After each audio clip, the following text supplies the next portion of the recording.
listening to The Clarity Code on the Wake Up Radio.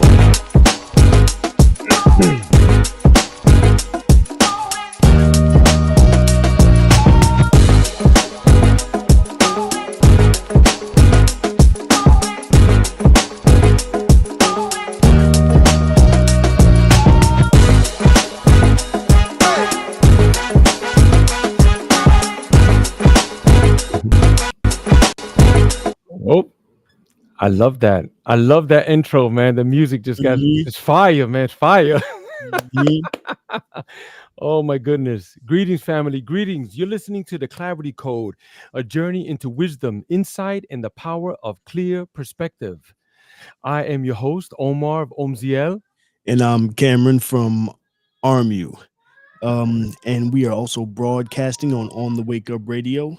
Big shout out to super producer Cindy Ashby for bringing it. We'll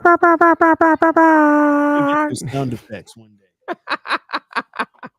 Let's get it. Let's get it. Mhm. Okay, so this episode is all about God and religions. Now, I know this is a tight subject for some people, but this is the clarity code, and we're not holding back any punches anymore. We might have come soft with that chakra stuff, which was beautiful and everything. We're all Wonderful. into that. Wonderful. It's necessary. Yes. It's necessary. But this Foundation. one, this is found. That's right. The foundation, exactly. But now this is some fire, and Yeah. if you just stick around for a little while, you're gonna really enjoy this one. And I also wanted to place a little hook right here. We're having the Purple Sage Festival coming up on September the 21st. It's a Sunday, and it's in it's in New Paltz, New York, which is about an hour and a half from Brooklyn, maybe 2 hours or so. I'm located in North Bergen, New Jersey, but people are coming from all over Long Island, Strong Island, everywhere, Queens, Bronx, uptown, downtown, everything. We're having several musical artists, a dance company's coming through also, plenty of vendors. There's going to be tons of giveaways. Cameron, I've been reaching out to companies in the New Paltz area, and people are donating things, bro. Mm, They're giving us things, bro, just so we can mm, give it to the public. Yep, just give it to them. Just sampling their mm. products and all kinds of things, bro. Yep. So that's exciting. But my point is that if you stick around to the end of the podcast, man, we're gonna help you out with the ticket price because we don't want money to stop anybody from experiencing this incredible experience. Right. So with that said, Cameron, I just want to get right into it, man. Let's go.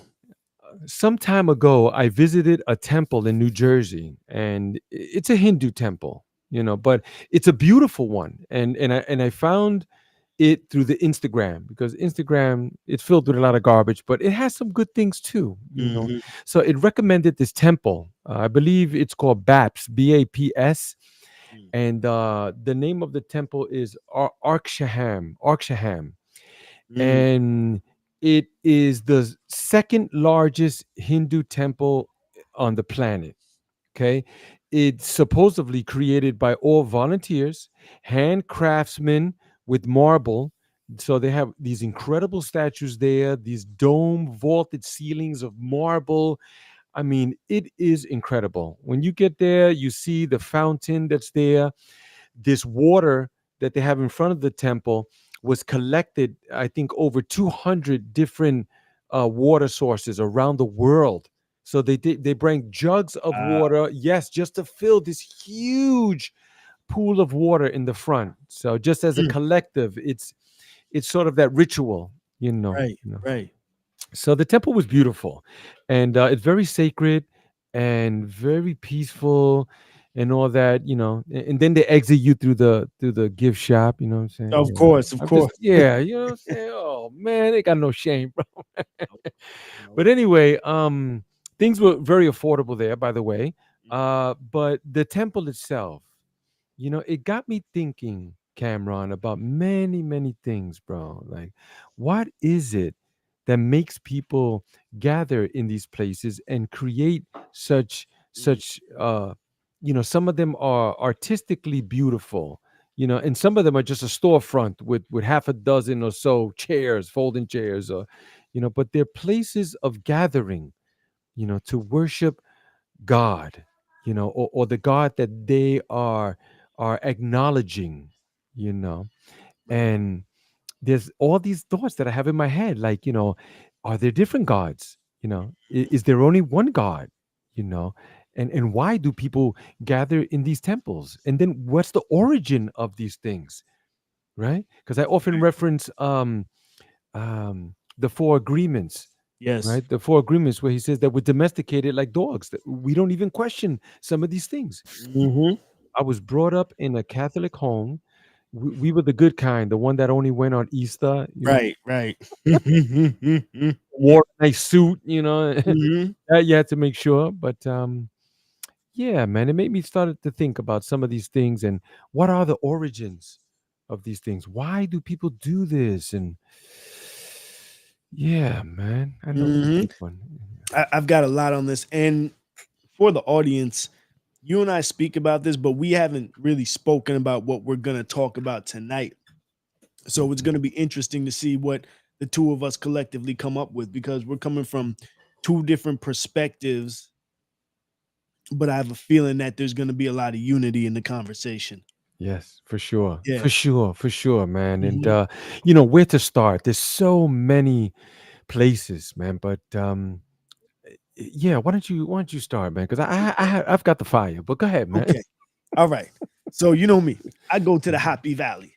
I Mm, go to the Happy Valley. I go to Kemet, and for understanding, because a big thing is worldview. We live under a certain worldview right now, and in that worldview, there's a lot of division, right? And what we call religion is a belief system, systems of belief from around different parts of the world. And if you look at kind of the definition of religion, is basically to bind something, for someone to be bound to something, for someone to be bound to a belief system, a system of thought, right? That's not necessarily how the ancients viewed the world. And so what I'll be using today as a loose reference is this book right here. See if you can see it. It's called African Religion from Quantum Cosmology to the Symbolism of God. And it's from Mbog Basong. I think that's how you pronounce the name. Forgive me, Master Basong, if I'm jacking up your name. mm, mm, mm, And so, for one thing, which I love what he does, is he frames Kemet as a continent wide civilization, because that's what it was. mm, We hear about Egypt today, and then people who are a little in the know may say, well, Egypt was really called Kemet. Yes, it was called Kemet. What we're not necessarily taught is that Kemet was actually a continent wide civilization mm, and a worldwide civilization. You mm, know, mm, Kemet, what we understand as Atlantis, which wasn't the real name of that, eventually kind of blended and bled into what we call Kemet, right? So we come from a worldwide civilization of people that covered all continents, right? And Kemet is like the modern day expression of that, which, and when I say modern day, in the last 12,000 something years since the last great deluge of this earth, mm, mhm, right? mhm, And so now what we understand is Kemet, that's where civilization, one, they weren't touched as badly. Yes, I'm sure parts of the continent were, but they weren't touched as badly as other parts of the world. mm, So there's more of a continuation or continuity of the old culture, civilization, all that stuff, right? mhm, Now, another part of that is now, and just get into the whole religion thing and their idea of God. They never separated themselves from God. They never saw God as different from them or somewhere up in the sky. They saw everything around them as God and humans as an expression of God.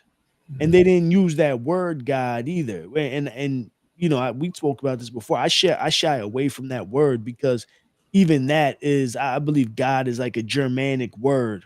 mhm. So when people say Yeah. God, this and that, Mhm. it's like, are we all talking about the same thing? Right. You know? Right. If I could just Go ahead. pause you there for a moment. Go ahead. Yes, it's God is an Old English and Proto-Germanic roots. It's likely stemming from a Proto-Indo-European word meaning either the invoked one, right, to Mm, call, or or that which is poured, mm, which I found very, very interesting as well. But yes, you're absolutely right. That's where the word God comes from. Yes. right. Okay. So Thank you. continue. Thank you for that, brother. So, Mhm. that's what I'm saying. So, like, oftentimes I'll call it the creator, I'll call it the great spirit, because I know that's what our First Nations brothers and sisters, how it's been referred to in this land. I like that description. Even in some parts of the Bible, when they talk about the Lord of hosts, it sounds more like a great spirit than a dude sitting on the cloud. So, Mhm, you know what I mean? So I lean more towards that. mhm, Now, mhm, mhm, let me see. So, in saying that, right? So, you're dealing with the people now that did not separate themselves from what we call the creator. And the creator is imbued in the creation, every aspect of the creation. And so, when you get down into quantum mechanics, quantum physics now, it's shown that the medium of our reality is consciousness, right? Just mhm, like the medium of a Van Gogh is paint, right? The mhm. canvas is the canvas, but the medium is paint. I follow. Substance, right? You follow. The substance of that creation is paint. The substance of our reality is consciousness. Mm, mm, That's what matter is consciousness. Every aspect of our reality is consciousness. In quantum mechanics, I mean, when we start going into it now, the problem that they're coming across, and this is kind of a sidebar, is that they can't go any deeper without admitting that there is what some people would call God. mm, mm. They're gonna go, they see it because when you look down at it, if people have heard of the two slit experiment, Mhm. you're familiar with it, I right? am. I am. And and It's incredible. and we've talked about it, Mhm, mhm, how they basically they're putting particles through slits, and when they look when the particles are going through the slits, they may behave as waves, right? mhm, And so they say, how's that happening? And when they put the particles one by one through the slits, they still behave as waves. When they go in to observe it, mhm, then it goes back to being a particle. mhm, It mhm, shows that there is something mhm, to be mhm, said about observing mhm, matter at its fundamental mhm. states. Us It look as conscious beings. Yeah, Mhm. it looks It's back at you. When you look at right, matter, it looks back right. at you. Exactly. It's the consciousness that it's being observed by a conscious. Right. And Yeah. so when they try to trick it, right? They trick it. So they find some way to say, okay, let's turn off the measuring machine and we're gonna put the particles through. So now it the the particles will then act like waves again or something like that, right? Mhm, But then once the particles find out that they're being tested, they go mhm, back to mhm, being particles or back to being waves. And there's mhm, this whole, I think they mhm, call it retro causality, where this thing now almost goes back. mhm, They found that there's a flow forwards and backwards of time mhm, mhm, with these experiments. Time can flow backwards to correct itself somehow. mhm, mhm, mhm, So mhm, on the most fundamental level, this tells us that the substance of our reality is consciousness. mhm, So why am I saying this? Because what we understand as religion was taught to ancient peoples as science. mhm, And they didn't just say, oh, I believe there's somebody up in the sky. They observed nature. They say, okay, nature behaves this way. And they would go from the micro to the macro and see how the greater things in nature behave in that same way. mhm. And then draw their conclusions about the creator. And they didn't just draw a conclusion, it goes into other things because it goes into entheogens, which I Mhm, think we're going to mhm, speak on mhm, tonight, mhm, right? mhm, mhm. Yes, for sure. For sure, for sure. But thank you so much, bro, for that. That is some quite deep scientific things because that idea of trying to find out God or the God particle or the God Hmm. where it is as old as dust. Like humans are trying to figure this out, you know. But some people would just say, "Oh, well, all you need is your Bible. You don't need none and all that and stuff and that," you know. But again, you know, are we domesticated? Are we just obeying things? You know what? Oh, but you can't question God. But why can't I question God if God has given me the ability to question these things? See, Right. God created me like that. So, Right. which you know brings up many things for me. You know, which one of them is, you know, when man started to create some of these things that you talk about, looking in nature and stuff like that, you know, I feel that the fear factor came in along the way, you see. Mhm. So there's many people out there, whether they want to admit it or not, but they believe in God and do all of these rituals out of fear. They're afraid Right. like there's some God waiting around the corner with a big motorcycle MC boot to step on you and squash you, you know, which that's not God that I recognize, you know. God is a creator and all loving and all compassionate. You see? So this is contradictory to some God that someone would believe in that would place you in an internal hell to suffer for eternity, right? I mean, Right. like you're not going to do a 10-year bid or a 20 and then you get out, you know. No, this is Right. like forever. Forever. And I'm glad you, and I just want to throw this in here too, because fear, what does fear do? Fear stifles the energy field, right?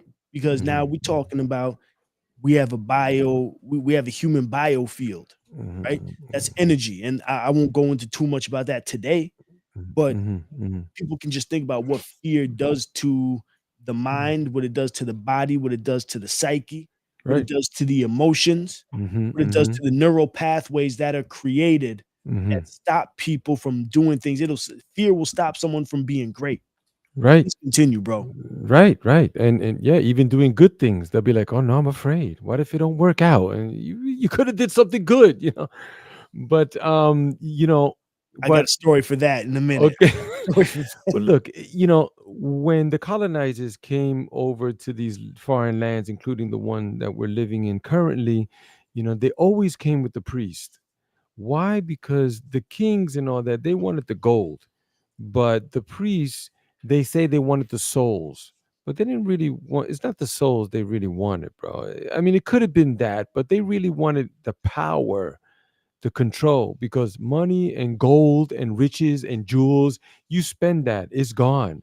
But power, no, this is for generations. This is how you control the people, right? right, So you would think like this: people would come over. Here's a guy who's saying that he has a god that looks just like him, looks nothing like your people, and then you bow down to that. That in itself is a deep. I mean, just imagine that places like Africa or even like in Central South America, where the indigenous people were people of color. And here comes this guy. He's very, very light skinned with blue, aqua blue eyes and blonde hair. And he comes over to your people and say, look, we're the ones in charge. And in fact, we have the God. And here he is. And when they show you the picture looks just like him, right, and people accept that, or maybe they don't. See, which is really my point, where it was sort of like fear. You were afraid that your children would be hurt, or worse than that. So what did you do? You taught your kids what the people who were running the place was saying, because your kids might slip up and start talking about Ochun or you know, something, right. and then they would take the kids out. So out of fear, just fear alone, they wouldn't teach them the old ways. And you saw what they would do to children, you know? That's the thing, and Hmm. that's the fear you're talking about. Because right, because Yeah, how can you can't convince somebody just by words, because again, they weren't dealing right. with belief systems, they were interacting Thank you. with divinity on a daily basis. It was embedded into every aspect of their Right. life. Yeah, so they weren't about to just convert and go, "Oh yeah, I feel Right. Jesus. Let me," or Right. "I Oh feel yeah, Muhammad. Let me." Yeah, it this wasn't guy in like the that. sky is gonna. No, if Oh, anything, their stories coming out from the Caribbean islands, where my ancestors basically from, where they were mhm, throwing babies up in the sky and catching them on the blade, on the right. sword, like that. Oh You yeah. Yeah, all you need to do is see one or two of those, bro, and bro. They were feeding bababies to dogs, to the yeah, hunting into dogs. dogs too. They Yep. would they would Yeah, yeah. not feed the It's a dogs, and fact. then We ain't making this up. Look, and look up your history, people. they wrote in the book they were proudly saying we fed Yeah, them to the dogs. You know what I'm yeah. saying? Like I know. this is what they Yeah. did. They burned people alive by the Hmm. dozens. You know what Yep. I mean? Yeah. Yeah. And so this is the type of thing we talk about instilling fear. Did Mm. you and I talk about the whole thing of truth on this and how for, across the board, ancient peoples didn't understand lying, like they didn't conceive of lying. No, we didn't speak about that. Yeah, that was a thing where people just did, lying wasn't a thing. I Mm. remember this movie came out with Ricky Gervais, I think. The oh man, it was like the art of lying. It was something like that. Basically, they lived in a world where people didn't lie, and he was the first man to lie, and so he was able to gain all this wealth and prestige. It was kind of a comedy, yeah, Mm. but Okay. it's like no, that really was a world. He did that in Mm. modern times, but that was really a world where Mm. your word was your word. Give you an example, right? So the Maroons of Jamaica, some of the Maroons came from the Ashanti Empire. And so you had this prince, I believe his name was pronounced Nanquan. Mm. And Prince Nanquan, the Ashanti, Ghana, that was the Gold Coast. That was the land of gold. That's what they did. They had gold tip spears, everything, gold, everything. If you ever see the kings and queens, they are laced. Mm. And so Spanish came over there. They got wind of that. They say, hey, we're gonna get the access to this gold. So they Mm. put all their copper coins together, all the copper that they could get, and they brought it over to the Ashanti king. And they said, hey, the Ashanti prince. They said, we're from the land of copper. We heard you, this is the land of gold. We'd like to trade. He said, oh yeah, this is the land of gold. Let me show you my gold mines. So he Mm. brought the Spanish over there to the gold mines. Say, oh wow, this is great. Well, we can show you the land of copper. Say, oh, great. So Prince Nanquan got on the ship with the Spanish, him and a bunch of his warriors and scholars, and say, yeah, we're going over to the land of copper. Mm. And after a while, they said, hey, this ride's taking a long time. Mm. And, and that's when the Spanish sprung the trap. They said, nah, yeah, we'll Mm. bring you somewhere else. That's when they brought them to Mm. Jamaica. And long story Mm. short, that they were in captivity for a little while. Prince said, all right, everybody. They said, stop speaking your language. So stop speaking your language. They said, listen, once we get a minute, we're running away. So let them think that they broke you, then we're gonna run away. That's what Mm. happened, and they became some of the Maroons, right? But Mm. Mm. that right there, and so I was telling that story to somebody, and they were Mm. like, they were stupid for getting on the boat. But it's like, were they stupid for getting on the boat? They Mm. told them they're from the land of copper. They Right. said we will bring you to the land of Right. copper. Right. We can't. Most of us can't even conceive that Right. that wasn't stupid for a prince Right. to get on the boat because someone said Mm. he's gonna bring you. You know what I'm saying? Right. Right. Right. It's a completely different worldview that it's Mm. difficult Mm. for people Mm. in modern times to comprehend. Mm, yes, thank you for sharing that. I was thinking also about there is this concept that it has to do with belief systems, some of the systems that are already in place. And how it goes is that at one time someone saw something, and then from that thing that he saw and shared with people, certain things started, right? Mm, So this also has to do in part with entheogens. Theo means thank you. God, so any entheogen that you any substance that you take that gets you closer to God is stated as an entheogen.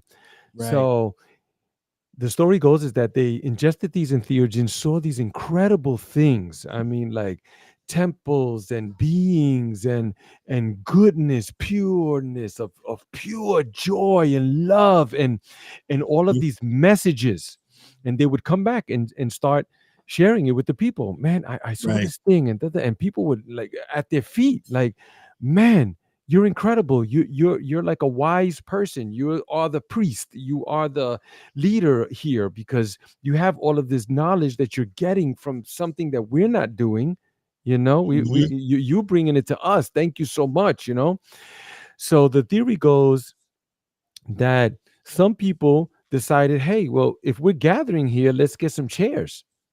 And somebody went and got a bunch of chairs. And another guy said, well, if we're gonna be here, I mean, we're hungry, you know, so let's get some food. So another guy went and got the food.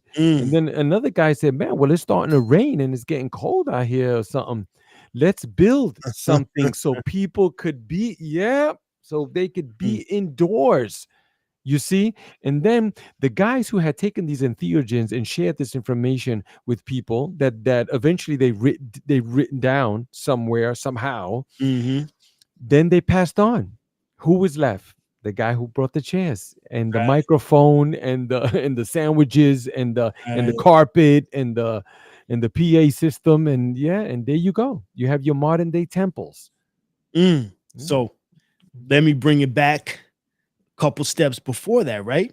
mhm, Because before we had the one guy or the one gal that was taking the entheogens, we had communities who were taking the entheogens, and it was part of their regular practice. And so they were having shared experiences. They say, hey, you saw that guy with the head, you saw that goddess with the wings. They say, yeah, I saw the same thing. We were both talking mm, to her. You know, I saw it because we were both mm. having a conversation. Let's write this I down. love it. I love it. It had wing. Now remember, the wings were like, yeah, the wings were like that. That's how the wings, you Mhm, know what I mean? mhm, And mhm, so, right. And so there was shared experiences, and this is what we're talking about, mhm, where it wasn't based on belief system. You had people who were experiencing something that was outside of this physical reality, and they were sharing it with each other, and it was done communally mhm, because some of these entheogens come out of, animal patties, mhm, so you have big savannas where you have all kind of animals, elephants, gazelles, deers, all kind of cows and steers, and people are going and they're eating up the mushrooms that mhm. come up after these animals, and then they Right, go, oh wow, okay, right, okay, right. there's something else. Mm, They're going into these deep journeys, and mm, so this is part of the process, and then the information that comes back. So right, mm, so they're seeing these temples, they're seeing these pyramids, they're seeing these structures, and then they bring them back into this realm. That's how we have the technologies. Shout out to Baba Kalindi, AE, rest in power. He's constantly talking about how the shoes is a technology, chairs, as you mentioned, are a technology, mm, clothes, woven clothing is a technology. mm. People were going in like, how did people learn to weave clothing? Because they were dealing with, they not only did they see the semblance of it, but when people go into these realms, they see things and they bring it back Right. into this realm and replicate it to the best of their ability. Amazing, amazing. You know, it does make me think about other people who have done that too. I can't remember the brother's name. I know he was from India. He was a mathematician. He was downloading all of these high level math. Like they were like, "Where's he getting Mm, this from?" But he was like, "I'm getting it from um, but yeah, yeah, that happens oftentimes when people are bringing back these technologies. It makes me think of when they go, "Oh, well, who built the pyramids or who built these temples? Who moved all these things?" You know, man, it couldn't have been aliens. You know, it couldn't have been the gods, right? And but they would go, "Yeah, it was us, man. It was our people or the African or stuff." But there is scriptures, writing saying that they're getting this information from somewhere, whether they were gods, you know, mhm, and they were communing with those beings, mhm. however you would want to say.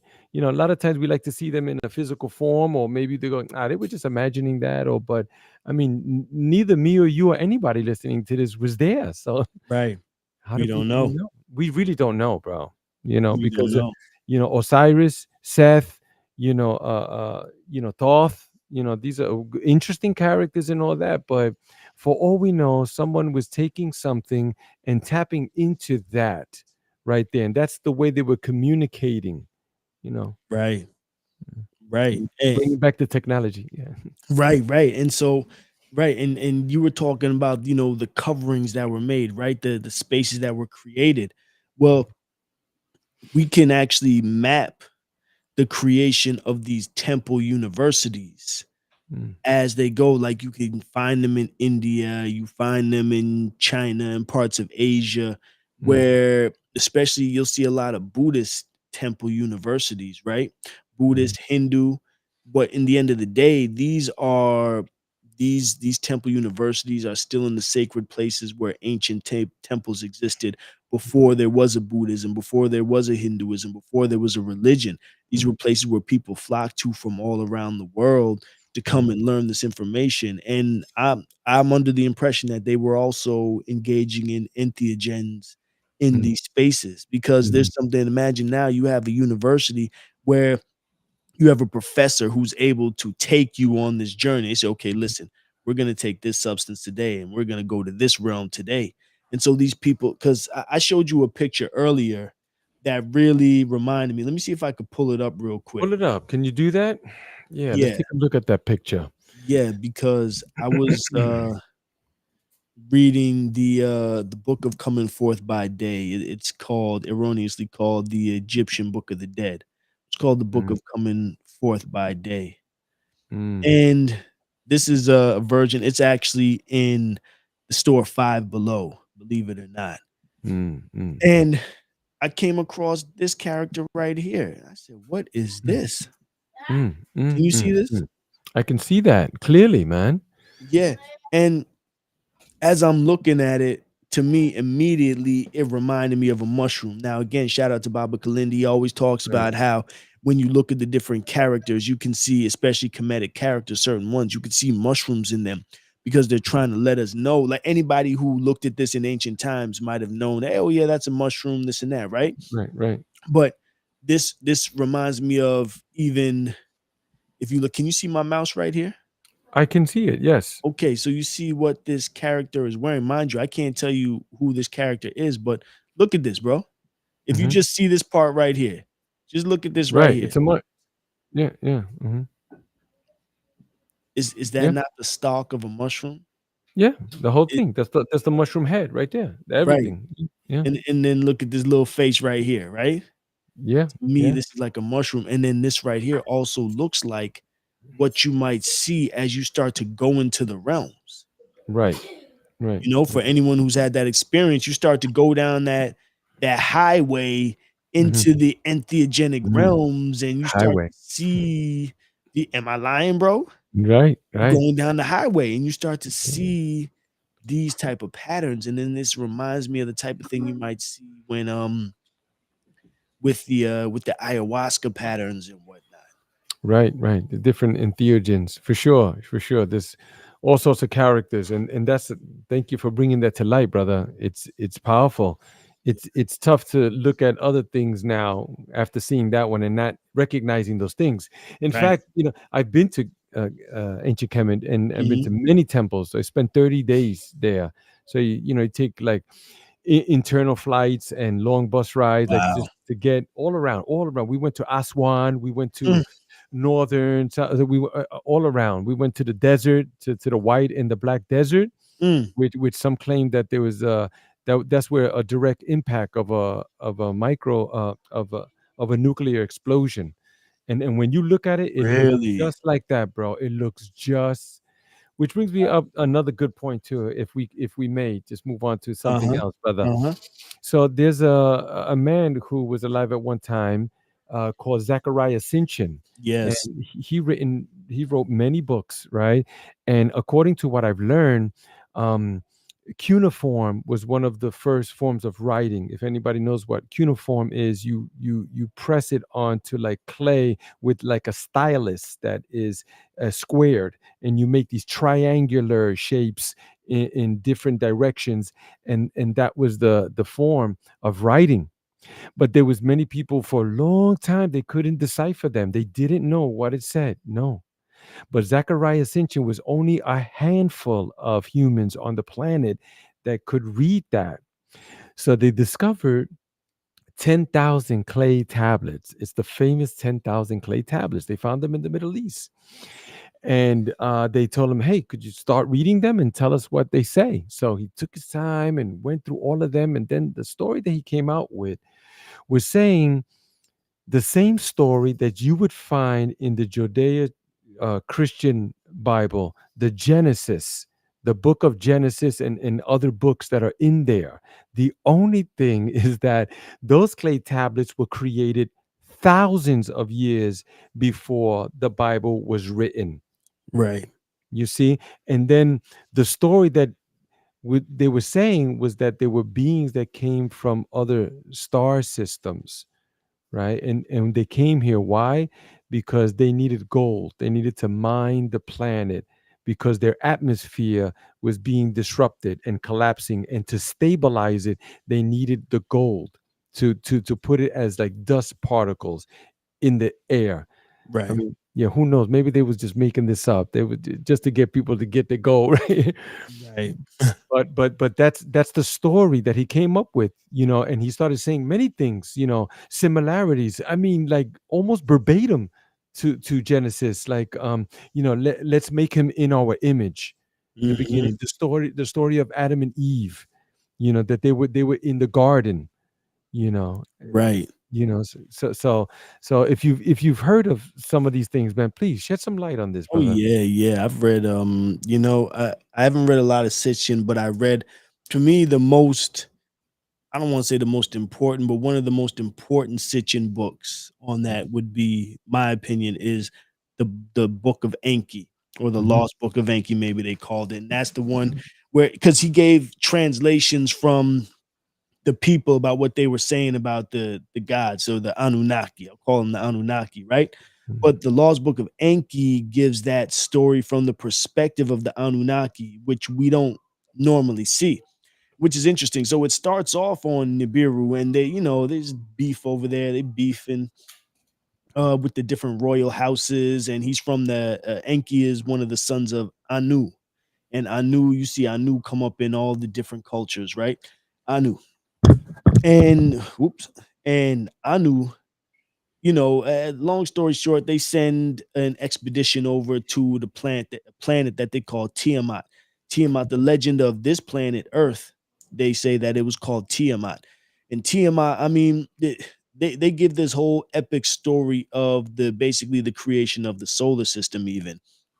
And I Mhm. think that kind of speaks to what you're saying, where it's like, okay, they could have made this up. If what we hear from Sitchin, and I gotta say, I've heard some criticism of Sitchin just Me because, too. he's coming from a Judeo-Christian perspective.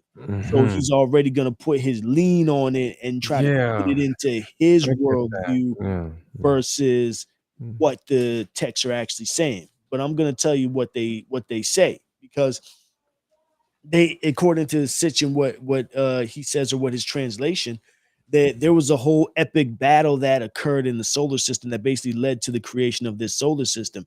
They said it was chaotic. We had the sun, they had the different planets, but they were just zipping all around without any order.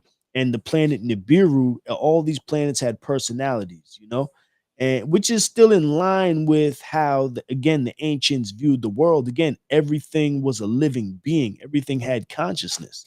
So mm, Nibiru has a 3,600-year rotation, allegedly, that comes into our solar system, mm, right? Every 3,600 years. They call it a shar. And mm, that's 1 year in Nibiru. mm, So a Nibiruan who's 1 years old is 3,600 Earth years old. So you can mm, imagine how old these beings are. And it's like they're not gods, they're just older than us. They live longer than us, they're mm. stronger than us, they have higher technology than us. So if humans were to encounter a being like this, yes, we would think that it's a god. One Nibiru, when their lifespan is how many generations of humans. If I see one today, my great great great great great great great great great great great great great grand, you know what I'm saying? They're gonna know their names before they know my name. Right, right, My descendants, they'll know a Nibiruan's name before they ever know my name. That's how far removed they are from us. right, right, right, But right. they talked about the creation of the universe, or excuse me, the creation of the solar system, and Nibiru would come around, and Tiamat. They said Tiamat was wreaking hell all throughout the solar system. Was this big planet? So they said all the planets, Saturn, Jupiter. They said, hey, could you go to war with us? Could go to war for us and take out Tiamat because she's terrorizing us. So Nibiru came through. They said, okay, I got you. Nibiru came through, went to battle with Tiamat. They had a breastplate and all these different satellites, which we call moons, and they went to war, clash with each other, cut Tiamat in half, killed her, then left out. Next time Nibiru comes around, says, okay, I'm gonna put every one of you into an orbit now, so there will no longer be chaos in this solar system, right? And Mm. so he arranged the planets the way that they're supposed to be. And maybe it was this time, maybe the next time around, he came by, he saw Tiamat laying there with her guts spilling out, with her guts of gold and water spilling out, and felt bad. So, okay, listen, I'm gonna gather your pieces together. We're gonna make you whole again, kind of bring life back to you. We're gonna attach this moon to you. Mhm. I can't remember what they call the moon now. We're Mhm. gonna attach this moon to you, and the other pieces of you, we're gonna put out here and call it the hammered bracelet. And they say that's what is the what they call The the Milky Way, not the not the Milky Way, Milky Way, no, the asteroid belt. the asteroid belt, right? Asteroid belt, the It's hammered the bracelet, bracelet. Mhm, right? And mhm. so, according to Sitchin, what he wrote, he said that the Nibiruans, as they came in, the Anunnaki, they had to go past Saturn, Jupiter, all the outer planets, and then they had to maneuver their way through the hammered bracelet, the asteroid belt, and then go past Mars and then to Earth. And that's, there's a way station on Mars now. Right, yeah, That's why that was like the way station that they would bring the minerals before going to Nibiru, which came right. around every 3,600 years. Right, right, right. Yeah, I know. He wrote a number of books. That was a great one too. There was Yeah. like the Ninth Planet and another one too. And some of the things that I found super fascinating was about you spoke about Enki Mhm. and Enlil. Right. They were sort of like the managers here on this planet, Mhm. and they had the workers mining for gold, but there was always these revolts, like they would, throw down their stuff. Man, Right. we ain't doing this no more, man. We ain't you putting us to work. We ain't doing it. They were like, man, we got to think Right. of something else. So the story goes that they went and they found a creature here on the planet. It was like a little squirrel running around in the bushes, and that was the mammal that we are today. And then Mhm. they created it in the lab, you know, and they said, Right. yeah, let's create him in our image, and Mhm. that's where that comes from. Right. And apparently they tried it a couple of times, and it Yep. was the woman. I forgot her name. I'm so sorry, but she was the one who finally said, you know what, put the being inside my belly, Right. and I'll hold it to term. Mhm. And and then they also put their own blood, which was a no-no, right? Because Right. they didn't want that. They didn't want royal blood in it, but they said that's the only way. Let's put our own thing in it. And Mhm. then that's why they said we are gods. The book says we're God. Why? Because we Right. have it. We have the DNA. They created us like that. We have what some people say the golden spark. That's why we're different from other, we're all animals. Some Right. people like, I'm not an animal, I'm human. We're animals, we're just a Right. different You type of animal. All animals communicate, and we don't communicate with them in some ways, and we've spoken about that too, but Mhm. we're just animals with clothing and jewelry on, Right. but that's where we had come from. So once that story started getting passed on, and lots of it was verbal, you Yeah. see. So they kind of like piece things together, and then they started like writing it down at some point. They had to try to copy it, so people wouldn't forget and they could tell other generations. And that's where you get like the canopic jars. I'm not sure if they're the canopic Yes. jars, but the ones in the caves, right? Canopic jars are the ones with the remains of Oh, with the organs, right. with the organs, right? Mhm. But the jars in the caves where Oh, where they have the Nag the Dead Sea Scrolls, yeah, the yeah, Nag the Hammadi, yeah, the the Dead Sea Nakamati, Scrolls. Mhm. right? That they're finding all over. They're like, oh my god, Right. must be from the Bible. It was just copying things that they had learned about, man. And that's Right. what was going on at the time. And thank you, bro. And I did a lot of research on this like early on, like in my early 20s, let's say, right? And that's the thing, right? Because even what we understand as the Bible today, it is from oral traditions. Like now, like the modern day Bible is from a lot of oral traditions. And the comparison that was made, I think it was Bart Ehrman who made it. It was scholars said that basically they were recorded about 150 years after whatever events occurred. That would be like if the Declaration was written in 1776 or the Constitution, and we didn't get the first copy until 1950s. Right.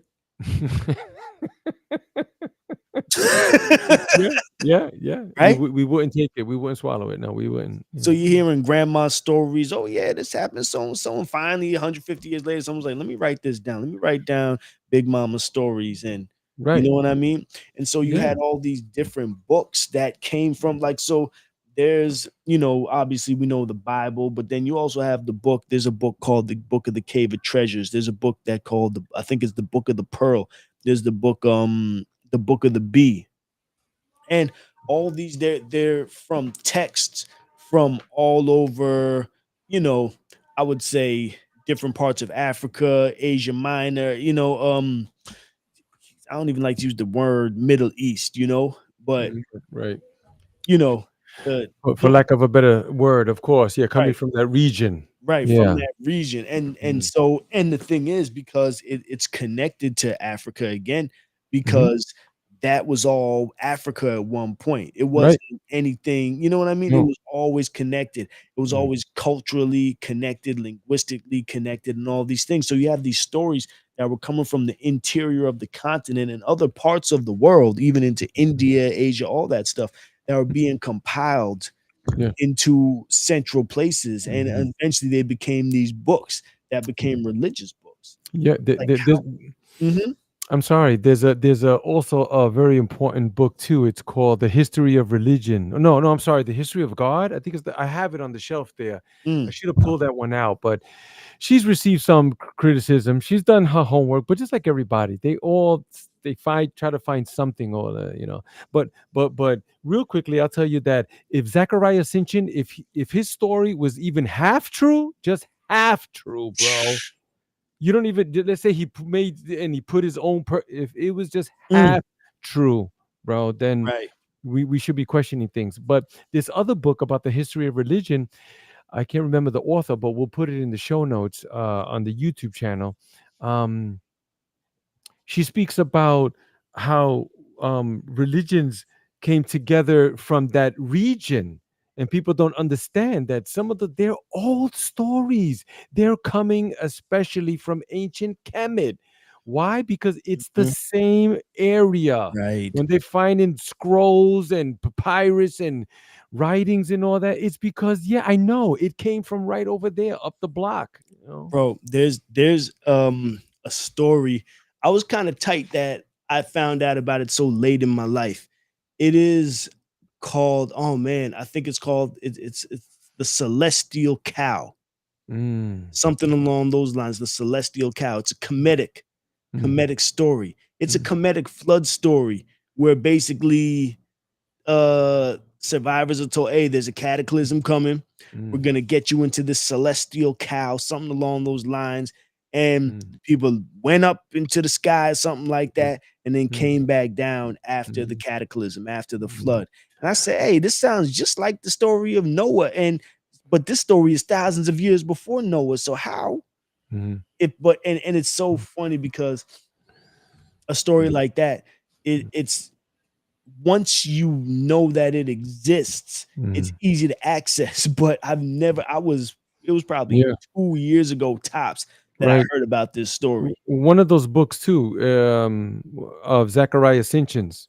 He Mhm. writes about that too, about what he was reading in the clay tablets, that they had said, we're gonna do this. We have to get rid of. There's too many humans around here, right? Because Right, when they say, "Oh, the first sin." What was the sin? The sin wasn't sex, because we're made to have sex. right, But they say really what they were upset about was that they were having sex on their own time, and they right. didn't want they didn't It's want that. They didn't want them multiplying in that way. They wanted to use them Mhm. like cows. In fact, if you look at the origin, the the original language that was written when they speak about the garden. Hmm. It translates to where you keep the animals. So humans were nothing but that. We were just nothing but more cattle. That's what they. And when we broke the rules, that was it. We was out. We Right. got out of that area of the garden, or such like that. So But you see that, right? Going back now to that whole Sitchin, right? So there's two parallel stories. There's one that they said, okay, humans are doing this, we got to destroy these humans, right? The mm, other side, the flip side of that, which goes to the Noah story mm-hmm, that's in the clay tablets. mm-hmm, They say that they knew that the cataclysm was coming. They, the Anunnaki, knew the cataclysm was coming. mm. Say, we're not telling humans. Right, We're right. gonna do our thing. I And know. then the whole thing of Noah speaking to God, it was Enki Enki. came It was down. Enki. I know. Yeah, he was. Yeah, I know. I know this one. He was telling them, "Hey, look, you gotta go. Something's gonna go down. I Right. can't. But But you gotta. Yeah. he Mm-hmm. hid behind the wall. He said, look, Right. Right. they can never say I was here. Right. Hey, don't look, don't look, don't. Right. Don't look. I'm But over listen, here. But listen. telling you. Right. And what Sitchin adds in there, Mm-hmm. and again, which might be part of the real story, right? Was Mm-hmm. that Enki was visited by an emissary in his sleep. He was actually visited by somebody in his sleep. And Mm. this being came to him. He said, "Who are you?" He said, I'm an emissary of the creator of all. And I'm telling you to go tell these humans that they gotta get ready for the cataclysm." And Mm. that's why he went to this character who we could Okay. now call Noah. Right. Right. Right. Which Because goes he by was other names too. Right. No, it's right. just one. Yeah. Right. And so that was that was in Sitchin's writings in that book, particularly. That's, I think, the Mhm. one time when I really saw a mystic spiritual component to what he was talking about Mm, when mm. he described that. Incredible. Th- Yeah. Yeah. mhm. If There might anybody. be others, but that's what I remember as the only real mystic component to it.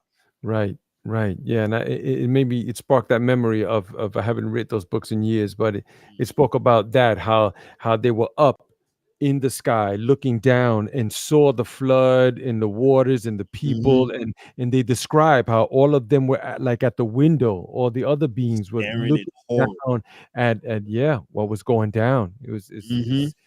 It's great. It's a great thing to learn about and to read if anybody's ever interested and stuff. So Right. you know but Right. I just wanted to segue uh for a moment here on something else too, right? Mhm. And this one's an important one. There's many important things here, right? But how about this one? What is God? Mm.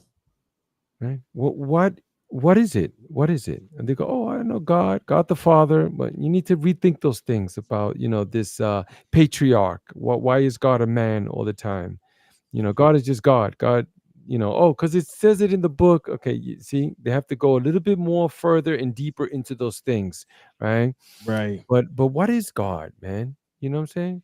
What happens here? God creates us, you know, and then what is God? What is God? Is God all powerful? Is God all powerful? Is God all powerful? But if God is all powerful, then why doesn't God do anything about children getting raped or something like that, or murders, mass murders, atrocities? What? Why they allow these leaders to come and throw people in a pit? And I mean, these Mhm. horrendous, like the Cameroons and these other, in Vietnam and oh man, it just goes on and on. These dictators and Right. all kinds of things. Then, but if God is all powerful, then why doesn't? Well, people say, oh well, it's free will. You could do what you want. It's like, what? Really? God would allow those things to? But kids don't have no say in those things. Why are they? God don't do nothing about that. And then what else is another attribute of God? Oh, God is all knowing. But if Mhm. God is all knowing, then God knows that that's going to happen. And why doesn't God do anything about that? Right. May- then maybe we should rethink what Because is God? he's working in mysterious ways. That's why. Yeah, yeah. I mean, right? You see, but people listening, they would be like, "Oh, that's sacrilege. And you can't say that. You can't say that. No, no, no, no, no. Don't question God. Don't question God. Like, Um, this is not even fair. right. No parent should have to experience their child being, in any sickness or accident or no, no, Not when there's someone who can help. not as someone Allegedly. who's all powerful, Right. Because all knowing. if that parent was all powerful, they would save that child. They would save other people's children too. You see, you see. You see, so this thing about God the Father, and I think we need to rethink this, bro. Like, I'm Right. just saying, we're not bashing any religions or let's man, I should have said that in the beginning, but we're not bashing anybody. We This is the we are clarity not code. bashing your religion. We are just We're just saying, that's it. Just saying, like, let's think out the box here. This is the clarity code. That's what right. this program is for. It is the podcast to help you to think out the box, question some things around here. You just have to take it for granted. You see, it's I it's it's think the, it's the journey into wisdom and insight. Go I ahead. think I'm we sorry. have to question everything, brother. Mhm. Especially everybody has to question their belief system because if it's a system of belief, that means it might not be true, Mm, mm, right? right, right, It's like science. Like we do science, and the thing with science is once you learn that something is inconsistent with what you thought was true, then you have to right. change your Then you have to change. hypotheses, Exactly. opinions, Right. They built formulas. they built a whole system around that belief right there. They even Right, bring you proof. They even bring you proof. right, And everybody agreed. They go, "Man, yeah, oh no, them scientists, they got it right. Oh yeah." right, And then they go, "Oh, there's something else came up, and then right, it's not like that no more." And people say, "It's not like that anymore." And then they go with it. right. But that's another strong point of mine, bro. I have to say it that religion, and this is the one that really gets me, bro. Religion in believing in something that you really don't know, right? They call it faith. Oh, it's faith. I believe Mhm. it because I have faith, and they top it at that. But something that you Right. really don't know, people would go out and kill other humans, murder them, maim them, enslave their people, and all that. Just in the name. Did you know that more people have been killed in the name of God than all wars combined? Yes. Yes. The many gods. Yes. Something ain't right. Something ain't right. And that's why, like, listen, I'm not an atheist, but I don't knock atheists because they ask the questions. Mm. And you have a lot of atheists who they won't will not get behind the fact that there's any type of deity, because if there is a deity, a benevolent, loving, all loving deity, how could it allow this to happen? And Yeah. then what type of loving, benevolent deity is it? Yeah, exactly. And then you hear people, "Oh man, I pray to God that we win that war," right? And Mhm. then they win the war, they go, "Oh, God is on our side." You see, I knew that. But weren't the people on the other side praying the same prayer? Right, They saying the same prayer. If right. there's only one, you say there's only one God. They're praying to the only one God, man. What happened? They went about it the wrong way. You know that. Listen, this is the clarity code. This is on the Wake Up Radio. This is Woo-wee! 9/11 24th anniversary today, Mm. Oof. right? When 9/11 happened, whose God won that day? Mhm, If mhm. we're gonna believe the narrative that we're being told, whose Right, God won that day? right, right, It wasn't the one that this country, this whole Western world took a blow. right, Because right, it wasn't just the United States, the whole Western world, the whole Euro Christian world took a blow. right, right. They Yep, they yep. found out that they're not invincible. Mhm, mhm, It was mhm, shown to the people, mhm, because mhm. up until that point, the people, oh man, ain't nobody can mess with us. They can't do nothing to Right. us. Nobody can Yep, invade us. yep, yep, and then yep. Allegedly took Good over. morning. Good morning. It was a beautiful morning too. You remember that morning? I remember that morning. I woke up hungover, man. Those were my drinking days. Oh I man, yeah, I was home and I was in Virginia. That was my first year of school, and mm, I remember looking at the TV that day because I had the TV with the bunny ears, you know, Yep, yep, yep, yep. and so it was all scratchy and grainy. I looked at it and said, "Oh, fire in one of the twin towers." I said, "Oh, that's Mm, weird." yeah, Went off to class. I came back to class and I remember how beautifuful the day was. Oh my gosh, it was just crisp, not a chemtrail in the sky. I didn't even know what chemtrails were at that time, but I know they weren't in the sky that day because it was perfectly crystal clear mm. blue that Yeah. day.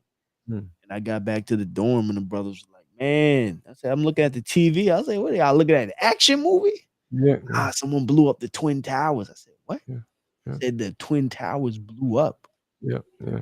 And I think that that day stays in my mind so clearly too. I was thinking about this recently because that was like for me my last normal day in history. Mhm, mhm. The last day when this world would be considered Right, a normal place. right, right. Yeah, yeah. It's shrouded in all sorts of things, man. Yes, and you're right. Today is that day, and I'm glad that you're speaking about these things. In terms of God and religion, and people would turn into all kinds of things. Praying Mhm. but the fact is that it happened to lots of people that were very innocent people, just like us, Right, just going to work, minding their business and stuff like that. And we all lost somebody in that. Everybody knows somebody. Everybody. I mean, right, you from New York, man, I'm from Brooklyn. So, I was working right around there too. So it was nuts. But right. anyway, moving right along, the other thing that I was hoping that we can talk about also is like the reincarnation, Oof. right? And Mm, there's lots of people that go, man, nah, that doesn't happen. That can't happen, or that, But if you look at it logically, and some of the things that happen just naturally in life, the first thing that I wanted to say is, uh, uh I want to say, hold on one second, because my kids are talking in the mm, mm, background. mm, mm. And how do I mute this Just thing? just go, brother. Just go. Just I'm on. I'm on the podcast. Okay, uh, so you see, that's it. That did it. Thank you for your patience. So here's the reincarnation, right? And this is the thing that I've thought about as well, mhm, where there is proof. There's proof of, in just looking at it logically, when we grow old, what happens? Right? We lose our teeth, just like babies, right? mm, We lose our hair, just like babies. You mm, see, we, mm, we get we get wrinkly, right? We get mm. wrinkle. How? Just like babies. Right.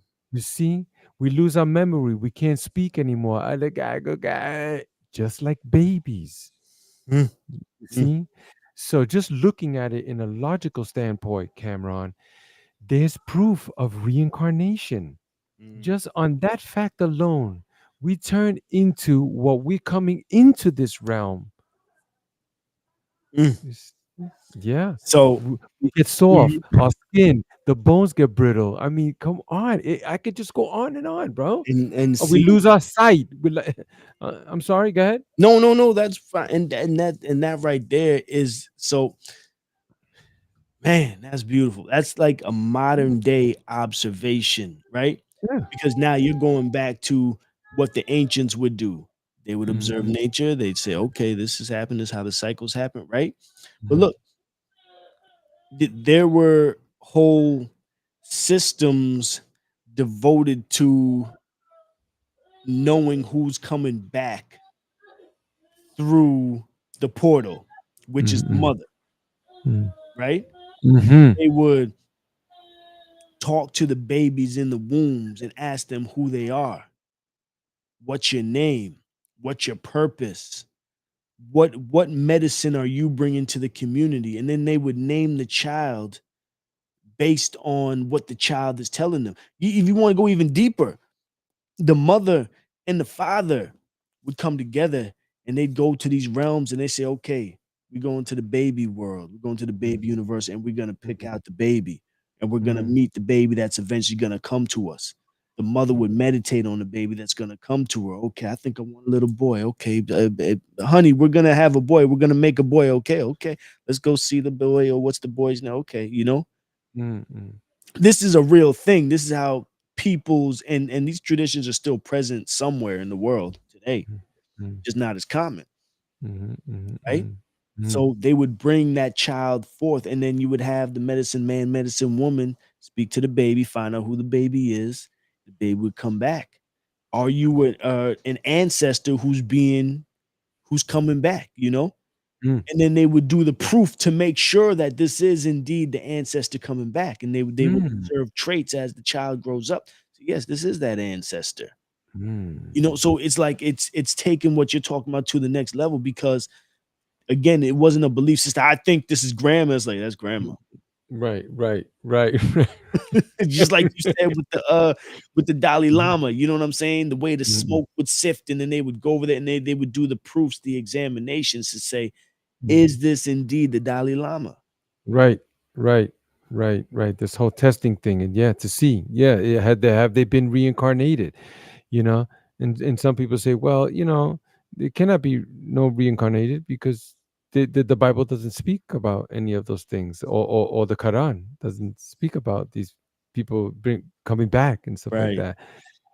But you're talking about books that were written in a time where thousands of years before there was all sorts of other books, there was all sorts of writings and stuff like that. So Right. way longer than those books come out, and people say, well, it doesn't exist because it's not in there. But you could say the same thing about dinosaurs too. you know Right. Right. they don't speak about dinosaurs in the Bible, but yet No, we right. have the So bones. so did they exist? Exactly. Yeah, they did. We do. We have proof. Some of them are giants. We know that, but Right. And some of them would we, probably yeah, yeah, dragons. yeah, Let's yeah, keep it and real. dragons and stuff like that. Exactly right. So, but Hmm. we know that they were there. We have the proof and all that. So, but the reincarnation, it's a deep one. It's a really really deep one because it also, I know in the Hindu tradition they also speak about that. They're big on reincarnation, and they say that we'll just keep coming back here to this realm until we learn the lessons that we're supposed to learn, and then we'll enter eventually back into like a nirvana, the heavenly Hmm. realms, or something to that effect. Right. But this is the one thing that I say, Cameron, is that if we did have some past lives, I don't remember any of them. You see? Right. You can, because some people seem to have done that, but Hmm. then there's the question of karma, right? Like Right. we've spoken about that before. Some people say, oh, well, that person's in a wheelchair, or he's crippled, or he's missing legs. Why? Because that's something he did in his past life. That's his karma. Hmm. And I say, how much does that suck that you don't even remember? Right. At least let the guy remember and say, "Oh, look, I'm like this. Yeah, yeah, it's true. Yeah, yeah. Right. That thing I did when I in that So past life, I shouldn't have did that." so I'm even bring that home because I don't even have an answer for that or anything, right? But I'm gonna tell you, so this is brother that I knew. I haven't seen him in a long time. Let's say a brother that I met that we was an acquaintance for a while, comrade. And I met him at a particular time in his life because he was a new man. You know what I mean? And as I got to know him, he explained to me that he said, he's a spiritual brother, all this stuff. He said that he was in a coma for a certain amount of time. Something happened. I think he fell off of a mountain or something like that, fell off a cliff and went into a coma. And so he didn't remember who he was. But people from his past remember who he was, and he was doing some dirt. Mm. And so he's like, I'm not even that person, but he's that person. He just doesn't Wow. remember who. So you know what I'm saying? He might be this dude brother's doing yoga and meditating and these things, but it's like, nigga, you a gangster. Remember that thing got my sister Charlene up in uptown? You And know what I'm no, saying? I don't remember. I don't remember. That's not. I'm all I can do is, you know what I'm saying? Like, Right, right. so it's Wow. like that, and that's someone who's living now and so it's like, it's to me, it's not a far stretch. Like, so that's why I say I don't know, but you know what I'm saying? Like Right, that, I can believe that. right, I right. can believe that our Mm, memories are wiped. I wanted to play this real quick Go because ahead, I go ahead. found a video, Mhm, right? mhm. A short one. It Okay. says this baby recognizes herself from a past life. Mhm. We'll see what it says. I just pulled this up raw, so we'll see. Let's go. I've always thought that my daughter was my grandmother reincarnated. I gave her a picture of her today, and you guys tell me what you think. Clairvoyants, mediums, psychics, please tell me what you guys think about this, because I wasn't expecting this. This is the first time showing Arrow this picture. I want to see how she reacts.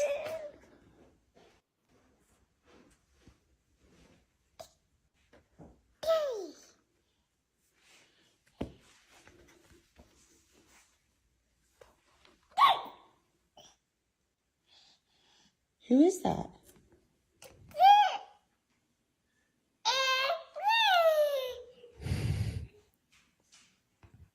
She's touching her own face. What the?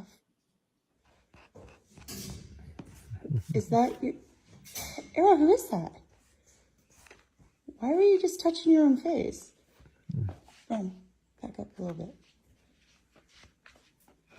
Oh, now I know that. That's my grandma. Yeah, you're good. She sounds a mess. Why were you just touching your own hair? Is that yours? Can I put the phone? Wow. Who is that, Arrow? How? Yeah. And I'm convinced that when these babies come back, they they have a certain amount of memory until they're about 3 years old, Mm. and especially until they start talking, and the more they start to integrate, this is my opinion, the more they start to integrate with this world, Mhm. the less they're able to remember clearly Mm. their other world or their other lives. Mhm. Mm. And like, I think that's why they come in crying. They come in like, "Oh, I'm back!" Right, right, right, right. Yeah, it's traumatic. Like, they Yeah, yeah, they know their babies. right. Um, Yeah, I would. Yeah, I could clearly see that. How you also mentioned about their memories are wiped, and I've heard some things, because these are many things we learn along the way, and everybody's got the answer, and at the end, so yeah, I know they got the answer because they was there, or they channeled it, and right? I'm just saying, all right, that's cool. Mhm. I don't like to dismiss anything, Cameron, because my thing is I don't know enough about that to say that it's not true. So Right. I try to be open like that. That's all. Like, well, yeah, okay, yeah, but the book says, yeah, many books say many things. So Mm, let's not get it twisted, right? But I have learned that one of the reasons why we don't remember, or humans don't remember the past life, is because you would go crazy. It's just too much information that you're bringing up, for you to be remembering any of those things. So right. Right. Imagine that. And I'm not mm, gonna play any of these videos. I just mm, want mm, people to see, like, it's 2025. The amount of videos of mm, children that's saying that they remember their past lives. I think mm, people, unless you're thinking about them, this one is interesting. I think I've seen this mm, one. mm, mm, Unless you're thinking about these things, mm, people don't realize now how many accounts we actually have of people, of children mm, who express to their parents that they remember past lives. right, This is just right, one YouTube search. right, right, He right. recognizes himself from a past life. Ghost inside my child. And they give it creepy names. The ghost inside my child. Yeah, a lot of it I would imagine too is just entertainment and stuff like that. They want you to tune in and those type of things. But again, like if even half of it's true, Right. or even a part of it is true, like yeah, we do need to or we should rethink about some of these things. Yeah. What happens when we come back, if we do at all, and Right. and my thing, especially about the karma, right? So my old man that has transitioned, he was a practicing Buddhist, right? He didn't start off like that, right? Because Mm-hmm. like I told you, I was brought up in a Catholic household. Right. Um and then it was the born again Christian thing later on, I mean, Mm. for me and for him too, actually, Mm-hmm. right?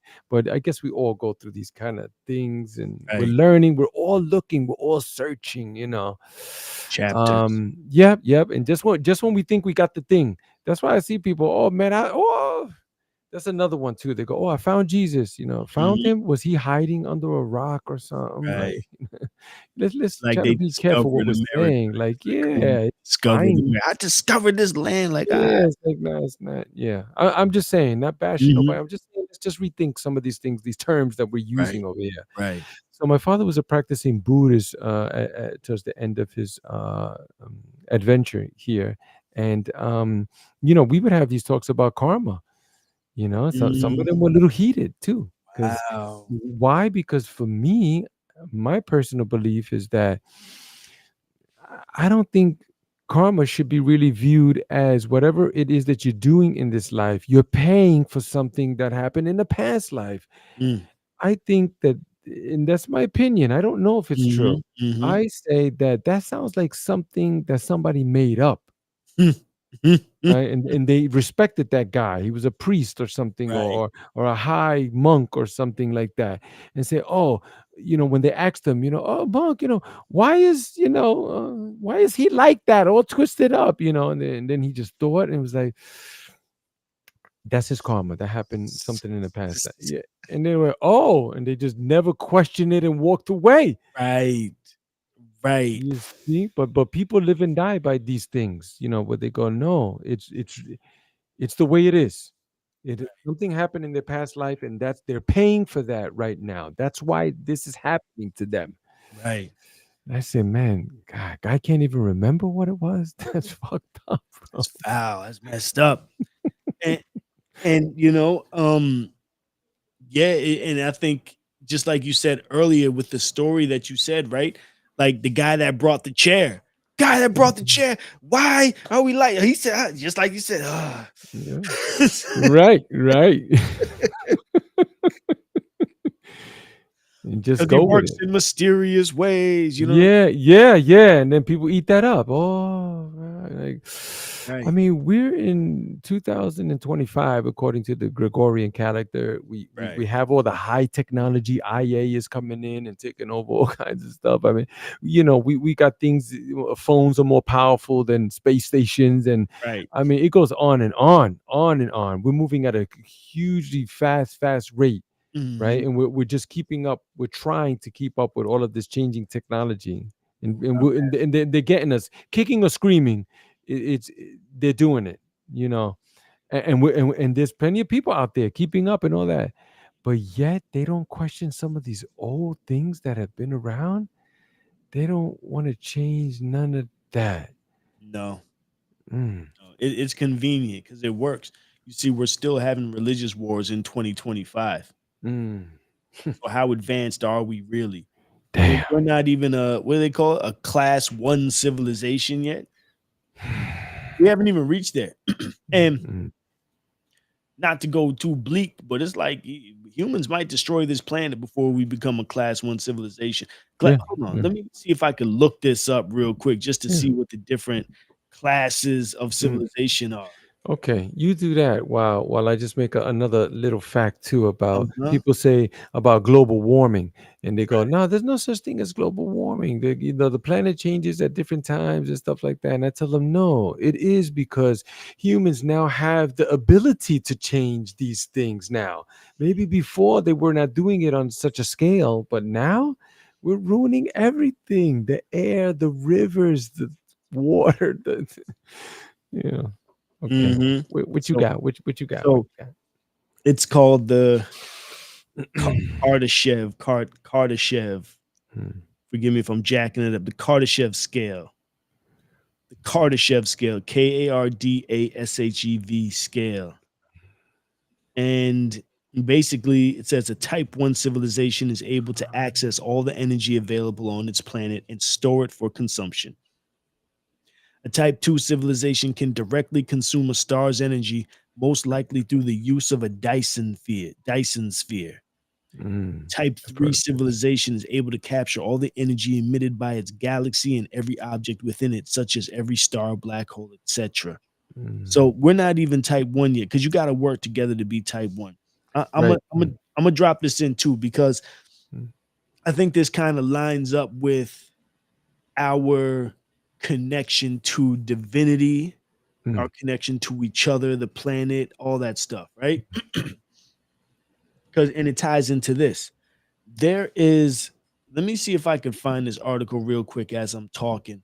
But Mhm. basically, there's a theory being floated around that certain alien races might be using stars to travel through the cosmos. Right. Like they're hooking their planet onto the star. They're carrying the whole solar system with them. Mm, mm, mm, mm. Following me, bro? I'm following you. And the scientists who put forth this hypothesis said so because there are certain stars that behave as if they're being driven by an intelligence, Mm. right? Mhm, mhm. So I think that if we survive the human Mhm, race, this earth, mhm, right? mhm, mhm, That's what it's gonna be. It's not gonna be, my opinion, it's not gonna be about leaving the planet mhm, and mhm, going to Mars and going to some other galaxy. And that's like, nah, we're gonna bring this solar system with us mm, mm, wherever mm, we're going. mm, mm, mm, And mm. that's what's gonna carry us. Because what better way? Like, why leave Earth when you could bring Earth with you? Right, right, right. That's what I say. Like, okay, I can, travel to other parts of the galaxy, Right, universe. right, But do I have to right, leave Earth? Like, do I have to leave this right, planet? But I right, right, right. Yeah, yeah. That comes right back to what we were saying about God and what we would see as God, you mm, know, and there's so many avenues that we can go with that. And I know that the time is going by, mm-hmm. but but but if you just look at it at some sort of logical standpoint, you would see that what they're telling us, it's something like that, but it's not that. It's something like that, but it's not that. Yeah. Right. It's something like that. Something happened. Some things happen, but when you read certain scriptures in different books, they talk about a God that directs their people to kill other humans. What Yep. God would allow that? Oh, because they Massive. were they were not righteous. But God don't need you to go and kill other humans, though. So Right. let's say they were not righteous. Maybe let's say what they were evil or something. Let's just put it like that. Like they were really dark. But God don't need you to go and do that, to command the people to go and give them military, strategies in order, and then bring all the gold back to the temple. Right. Go get God don't need money either. right. That's why when you go Right. to you go to somebody's temples and churches and all that, like, You run those man, pockets for the Lord. yeah, We gonna need yeah, it. We gonna need it. yeah. They go, oh, we need a new sound system over here. We need a new stage. Oh, we're moving to an even bigger facility. Like, well, God don't need that. If anything, if you believe in Jesus or Joshua, right? That was his real name. Mhm. He spoke up against all those things. Right. He I, was the one that was talking against the Pharisees. I remember him going into the temple and Mhm. giving them holy hell for Yeah, changing dollars in his yeah, father's house, flipping over right, tables. And exactly. Yeah, yeah. The way all of us should be doing, right? Now, instead, we go to the temple and we change your money right there, no right problem. there, Th- right They pa- they pass the basket around, then they pass it again because there. this is for a special offering for something else they're doing. And then I've seen them Right. like, oh, all the guests can leave, but the regular ones stay and lock the door because we're going to talk about a special. We got to dig in deep, family. Oh, All the money, if they put in to all the churches, if they put their money together as an institution or as a body, you know what they could do mm, with that mm, mm, mm, tax-free, tax-exempt status. mm, And I don't want to go too deep, but it's like mm, mm, mm. they are still in a way agents of the state in the end of the day, right? Right. Because if there's a national emergency, who are they sending out to the streets to calm people down? They're sending Mhm. those people out. They got to go out. The pastors got to go into the streets. I think Mm. that's part of their contract now. They're part of Homeland Security. Y'all better go and calm down this riot. Yeah, crazy. I've been to some places, man, that they was talking political stuff in the. Where does politics play a role? Oh no, we feel that God has told us that Mr. Smith is the one who should be in office. Do I hear an Right. amen? I Amen. can't believe that shit. I can't believe that shit. I can't believe it. Meanwhile, Mr. Smith and his antics. Yeah. Not perfect, but he's not Mr. Johnson. Yeah. That's right. That's right. Yeah, Then when they found out about him, he lost his way. He was good when we had him in the beginning of the race, but he lost his way. God, we're gonna pray for him. But now we're going with Mr. O'Brien over here. Right. Meanwhile, Mr. Smith been dirty since the 80s. The whole time. Yeah, there's no room for that. I just want to go back real quick, right? Because this is headline from the Daily Mail, Mhm. written by William Hunter, science and technology reporter. This is from November 22nd, 2024, right? The fastest moving star headline, the fastest moving stars in the galaxy may be piloted by intelligent aliens, study claims. So I just don't want people thinking that I just made this up. The study Right. claims this. Mm. And I'll just read a little. It says, from arrival to science, flying saucers have been staple features in science fiction blockbusters throughout the years. But rather than flying around on UFOs, a new study suggests that advanced civilizations might actually get around the galaxy by driving stars. According to Dr. Clement Vidal, a philosopher from Vrije University, Brussels, the fastest moving stars in the galaxy may be piloted by intelligent aliens. Mm. The vast distances between the stars make traveling immensely time consuming and risky. So rather than leaving the comforts of their home system, some spacefaring races might choose to bring their solar system along for the ride, according to the experts. The experts. If aliens found a way of forcing their star to eject material in one direction, they could create a stellar engine, a quote unquote stellar engine capable of traveling thousands of miles per second. While this might sound like a wacky proposal, Dr. Vidal says that it could be a reality here in the Milky Way. Stars with the right characteristics to become stellar engines have been shown to exist in our galaxy, he says. Mm. There are two main reasons why an advanced alien race might have to travel through the galaxy. In his Mhm. paper, which is yet to be peer-reviewed, Dr. Vidal writes, quote, two universal evolutionary motivations will make interstellar travel a necessity to any long-lived civilization, survival and reproduction, end Mhm. quote. Mhm. And I won't read any more of that for now, but, Mhm. I just think that's an interesting idea, and when I first heard that, that just blew my mind, because I was like, "Of course." Of course. Of course. Yeah. You're reading all this to me, and I'm like, of course. Yeah. That's how you would do it. Yeah. Of course. Yeah. Right, you talk about I mean, spaceships, space yeah. planet, space, Right. Yeah.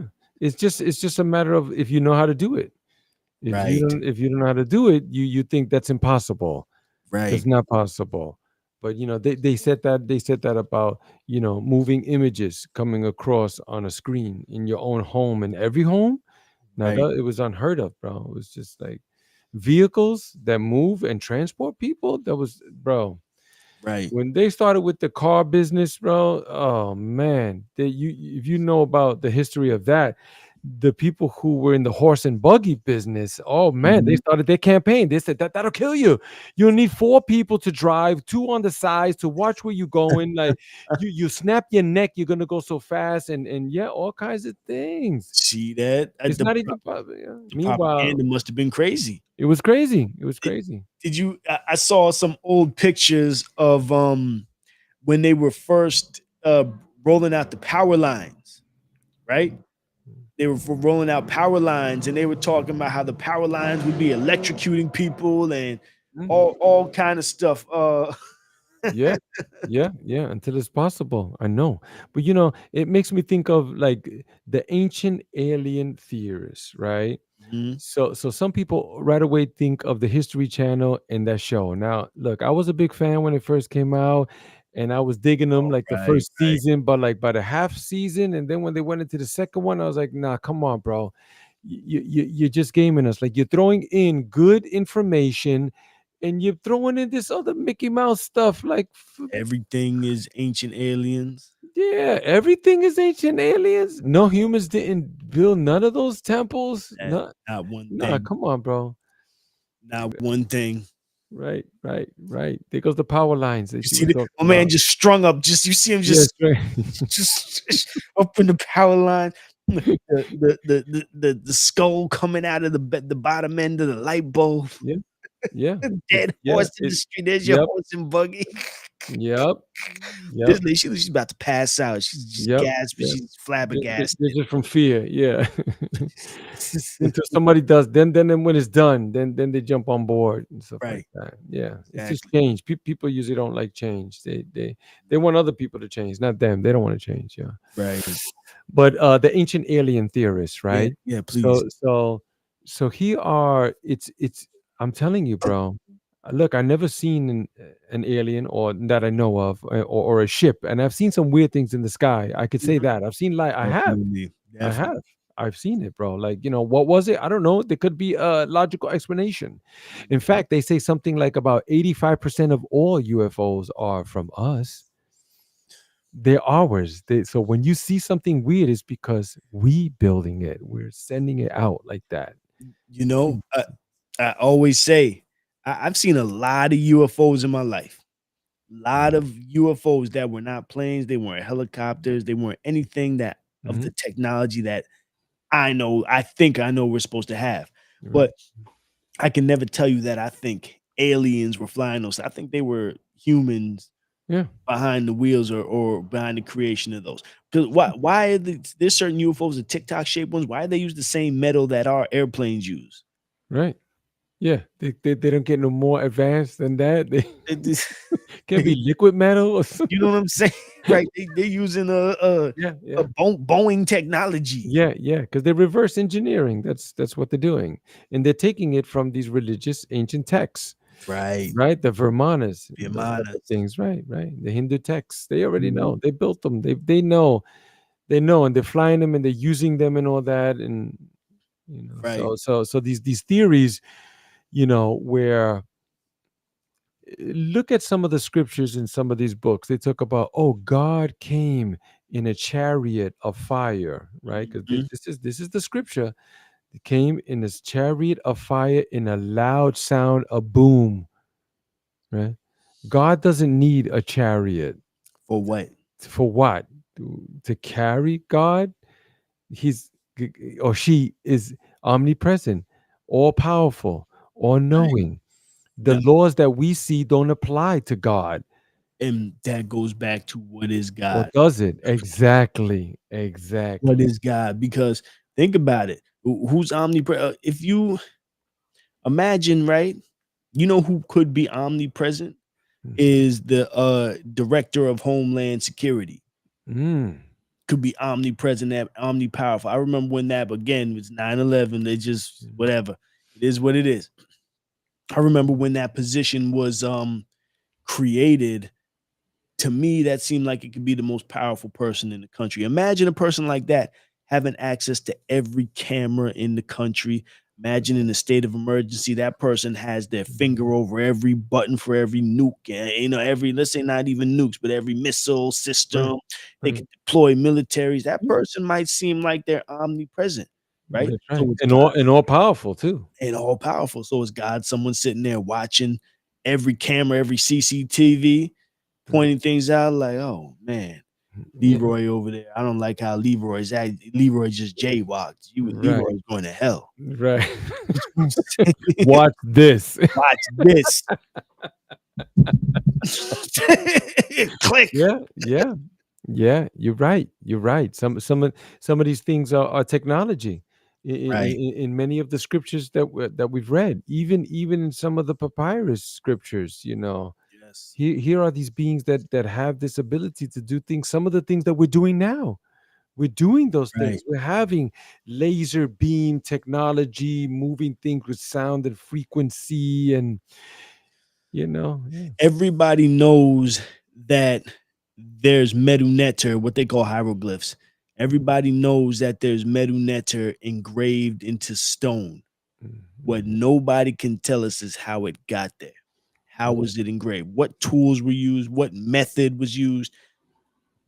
How is it so perfect? Right, right. Yeah, they just say, well, yeah, they just did it. Yeah, but how and why and what's it mean? And yeah, yeah, yeah. And then the crazy thing is that we start doing things that look just like what they were doing, talking about, look, we discovered this new power source and this is what gives it and you're like, that Right, thing looks just like the glyphs over there in, right. right? Which personally, which I think is part of why there's such an effort to destroy and suppress these things, and not just from Kemet, all over the world. Every All over. time they find some new archaeological wonder, they want to just, if they can pick it up and take it away, they take it away. Yeah. They can't, Yeah. then they're gonna cordon it off and give Yeah. people limited access to it. Right, because you would imagine if me and you right now went to Central Park and we did a little digging and we found this miraculous thing that we'd be like, this is going to change the world. There would be helicopters and armed officers. They would circle it off. They'd snatch us up, Yeah, and it would just be like some other story they would fabricate. right. These two crazy guys in Central Uh, Park, they were on drugs, and yeah, but we took care of it. Everything's gone. right. They'd see us in the courtroom like this, Yeah, high as hell. twisted up. Omar don't even smoke. Like, what is Right. Yep. Yeah. Yeah. That they wouldn't, bro. They wouldn't allow it. They wouldn't allow it out. No matter how true, Nope. and people, you can say the whole town saw it. The Right. whole town. There's 150 people in this small town, and every single person seen that thing. You know. Breaking news: gas cloud wipes out whole town. That shit is not getting out, bro. Yeah, yep. Yep. Yep. Mysterious clouds. Yeah. It's It's wild, man. Yeah. wow, that's crazy. What's on Jeopardy tonight? Yeah, yeah, yeah, yeah. Let's just move on. Yeah, I know, I know. So, a lot of these things are just technology. I believe Yeah. that. I believe Hmm. that these things that God, or these so-called God that people have experienced, were doing things for their own benefit. Some of them were not good. They did it for their own whatever ego and Right. proud, and worship me and bow down, Right. right? And then there were other ones that were, benevolent and Hmm. helping other humans. Yeah, I think Enki was one of them. Enki was trying Right. to help, and they credit Enki for being the serpent. The serpent, they Yeah. say he was the serpent. So he was the bad one, the one that told Eve, depending what story Depending on you the you story, you right? know exactly, because I had learned out when I went to Kemet too, that Mm, there's many stories of Adam and Eve, many different scenarios, bro. wow. Yeah, not the one that you just read. Yeah, there's different ones. Mm, But anyway, more or less, the story was that Enki was the one who told Eve, you can eat from the tree of knowledge, and the story goes, no, well, I'll die, and no, no, you won't die. You'll just be like God. mm, You'll just know some of these things, and then the story goes that she ate it, and then she gave it to Adam, right? That's why they say Adam, we have the Adam's apple. right, right, right. Women don't have that, right? They call it the Adam's apple. Mhm. Women don't have this here that men have. But that's why they credit women for tempting man. That women have always been the Right. temptress, and they're the dark ones. You see, they Yep. because we were doing fine. We were minding our business, We chilling, right? chilling. We were like, It nah, was I don't think we should do that. Nah, I don't think wicked, that. evil as woman came around and just Yeah, the women. corrupted There was us. the one. There was one. Yeah, yeah, yeah. And certain religions use that. I'm not gonna, that's why I'm trying not to point no names. I'm not trying to say no. I'm just saying the books and the scriptures. I'm trying to Lots keep of it, religion, bro. I'm trying, bro. right? It's not easy, but you Every, know the ones. You know the that's how I ones. say it. Everything in the Abrahamic line. Just start there. Right. Just start there. Just start with that and just keep going with all that in that whole area, like Right, that. Yeah, I mean, right. it Gotta goes on keep here it. too. It goes on all over, but Mhm, Enki was the one. They say that he was the one that was trying to help humans. That's what, just to open their eyes. And mhm. Enlil was the one who wasn't having it. Enlil was the one who found out, and Enlil was the one who said, "No, no, y'all got to go. Right, That's it. The program's over. We're not doing that no more." right. Exactly. You know, And ironically, Enlil was the one that, wanted to wipe out humans, or whether right, he wanted to do it himself or right, let nature run its course and wipe out right. humans, Right, you know? right. But not Enki. Enki was the one who wanted to save, and his reason being that he even brought it to them. Like sort of, you see, like in a chamber where we would all like debate certain things, and he came with that debate saying, "Look, they Mhm. have our own blood. We cannot wipe out the humans. Right, They us. They are us." And Enlil was saying, "No, they not us." right. They not like us. They not like us. Right. That was Enlil. That's where that's where the song came from. You That's know? it. I like that. That's what I'm Make saying. Yeah. something like that before someone else gets it. That's right. That's right. Yeah. Let's get it. Let's get it. Yeah. Mhm. But that's how the story goes. And Right. I would suggest, because we're coming on an hour and 40 minutes, I would suggest that people just study some of these things, look into it, read this, look at the emerald tablets, look Ooh. at Zechariah Sinch, look at, the Mhm. book of the dead, the Mhm. Egyptian book of, the Tibetan book of the dead, like, Right. just learn, see what other people are saying. That's all. There's nothing wrong with that. That's why they say in certain religions, they go, no, you don't need to read anything but this book. And that's the part I don't, to this day, the older I get, the less I understand that outside of it being just to control people. Like, what? This Yeah, is the only book I need to read and I'm good? yeah, yeah. I don't know about that. Right. There's Yeah. thousands, And, millions of books on earth. right. And then there's people out there that they're saying, look, this God that I say is God is the only God, not that other God that they're talking about over there. That one goes by another different name. So it Right. can't be the one, right? But look, this is what I say, bro. And this is just thinking on a logical sense, that let's say you have children, right? And one of them calls you dad, and the other one calls you papi, and the other one calls you chulo, and the other Right. one calls you, Omar, yeah, what I'm saying? He did that, nigga's disrespectful. Excuse Right. my, yeah, N word. I'm sorry, but in satire, Right, I'm just right. saying, Hey, listen, we are yeah. on the wake up too, bro. This Oh, is we're gonna wake up. All right. Thank you. That's right. I forgot. We here yeah, hardcore. a hardcore. But would you turn away your children? No. Would you turn them away if they called you by another name? Right, No, you would just go, yeah, yeah, yes. It's me, Papi. Yes, how can I help you? Yeah, yeah. What can I right, do for you? I love you. You're my creation. I created all these, everything. No, no, no evil, no infidel, no, nah. right. That's just Ooh, you unheard gotta of, you bro. gotta burn in the lake of fire for eternity. Yeah, for eternity? Oh man, And no. that's not even in the Bible. You know what I mean? Like it may be somewhere, but it's like Mm-mm. the whole lake of fire thing. That's Oh my God. Now, there's gonna be a part two and other parts got here to on be. this one, Got bro. to. But I didn't want to talk about certain books and things like, but just really, the Book of Revelations, bro. Yep. Bro, you don't know what that guy was smoking or he ingested or not. You don't know, because some of those things that are in that book, other people have claimed they saw the same and more than that Mm. by experiencing entheogens, So, too. so can I tell you? I might have given this story before. Mm, This was an entheogen experience that I had. mm, And I think I told you this. It mm, was I was seeing I don't know if it was Shiva or Kali. It was one of the ones with the many arms. Mhm. I think it was Kali, and she had, like nukes in her hand and all kind of stuff, the tongue Mhm. flailing, like all that stuff, right? Mhm. Kali. Kali. And they were explaining to me, whoever they is was talking. They said, we're close, this age is closing out, right?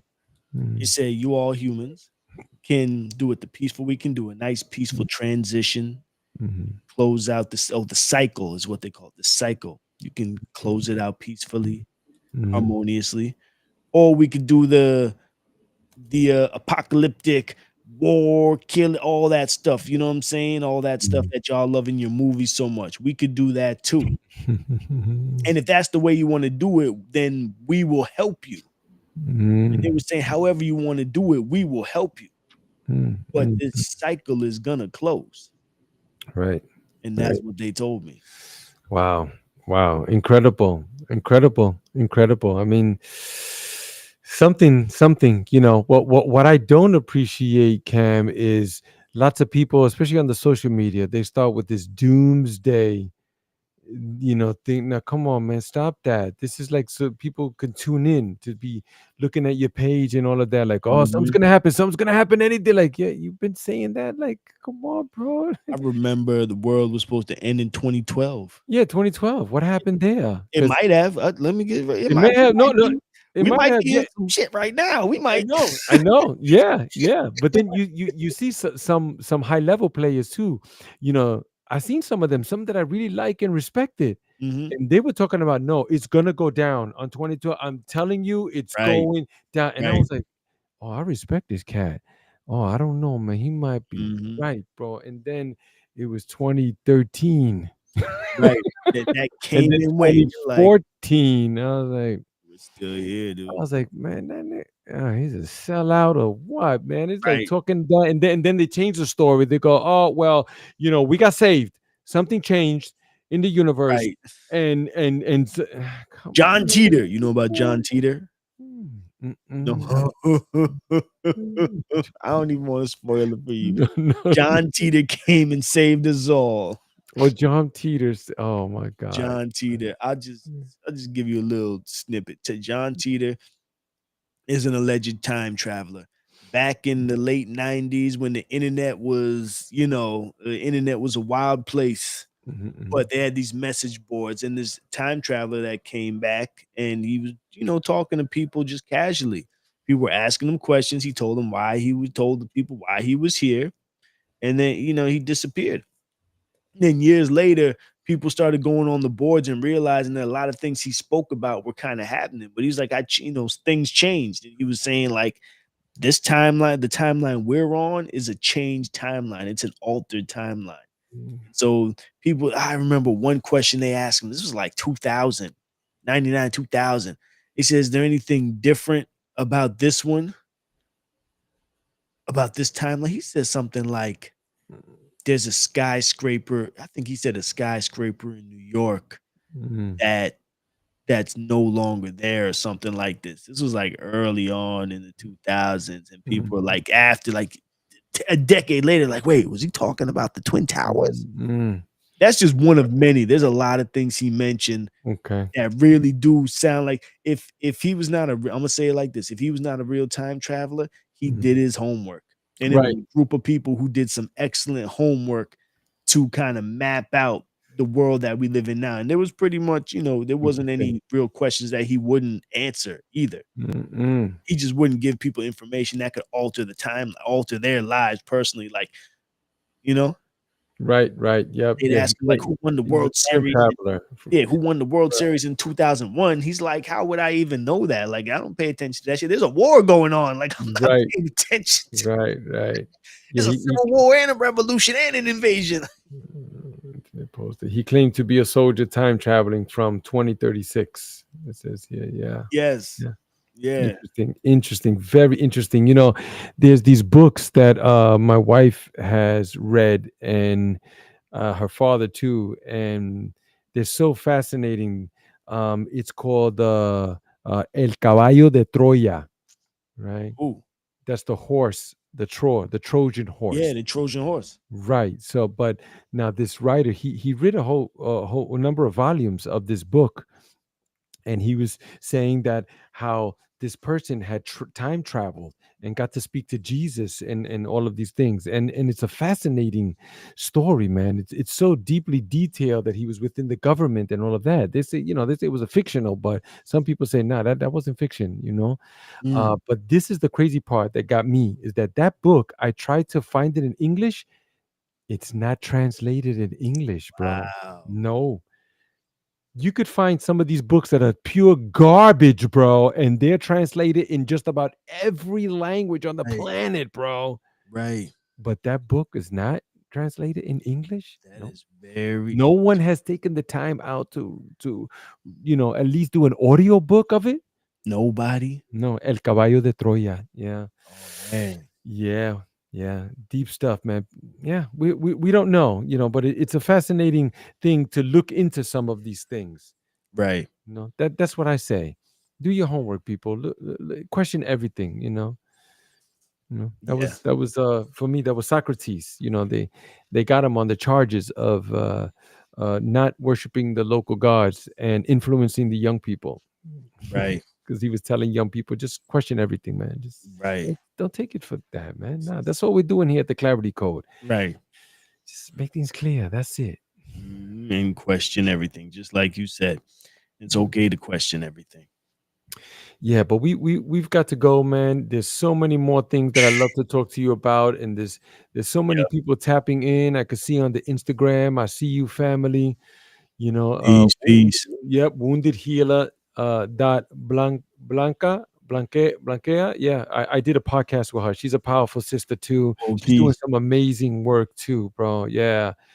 I found her on the LinkedIn too. She's doing amazing things, helping people, in some very tough situations, you know. But shout out to everybody who's listening and tapping in and enjoying the show as much as we enjoy providing it. Yeah. This, and we always say on this network, this is a labor of love that we do. Mhm. We love doing this, and Mhm. it's for the people. In the end of the day, hopefully people can go and take something from these conversations, and have further conversations with your people, with your Mhm. friends, your family members. Yeah. And I think one thing with the books that we were talking about, and these accounts that we were talking about, if nothing else, they should expand our consciousness and expand our ideas about this reality in which we live. Mhm. Because one thing right now is that, and people may not know this, but there's not an agreed upon reality at this point. Mhm. There's no agreed upon reality. Mhm. Mhm. Some people, there's no agreed upon cosmogony on this earth. Some people think we live in space and planets and all that. Some people think we live under a glass dome on a flat earth.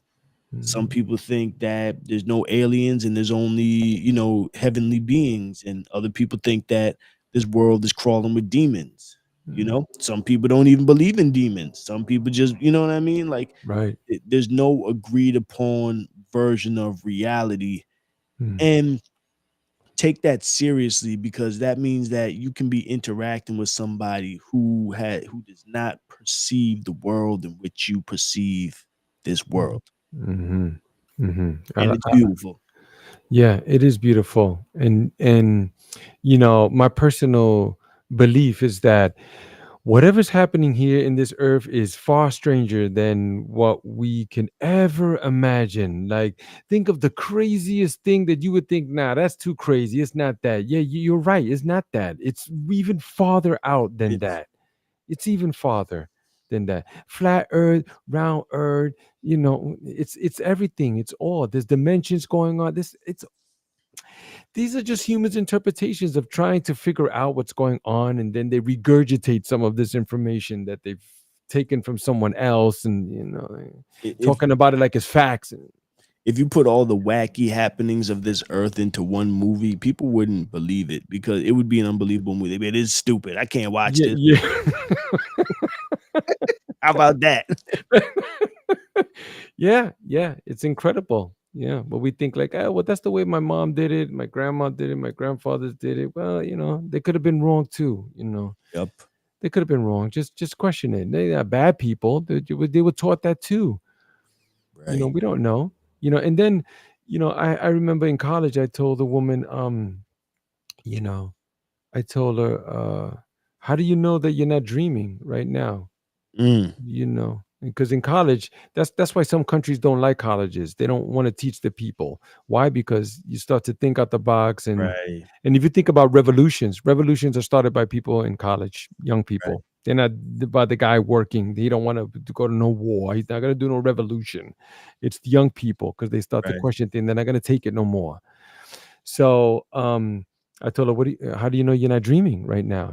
She was like, no, I know I'm not dreaming. I said, yeah, but how do you know you're not? How do you know? She's like, yeah, well, I touch things and I'm smelling things. Like, well, you never smell in your dream? You never touch something in your dream? You see? And then I had her thinking like that, like out the box, like, for all we know, this is the dream. And when we go to sleep, that's the real world, because some cultures have believed that too, you I know? mean, think about how we all have to go to sleep. We don't all have to wake up, but we all have to go to sleep. Mm. Mm. Mm. Mm. Mm. Mm. That's deep. That's deep. That's deep. Yep. Wow. It's beautiful. It's beautiful, man. All right, let's keep going, man. I've got a whole bunch of other things here, man, about rituals and psychology with faith and Mm, religious communities and mystical and spiritual and power, religion with powers, and yeah, man.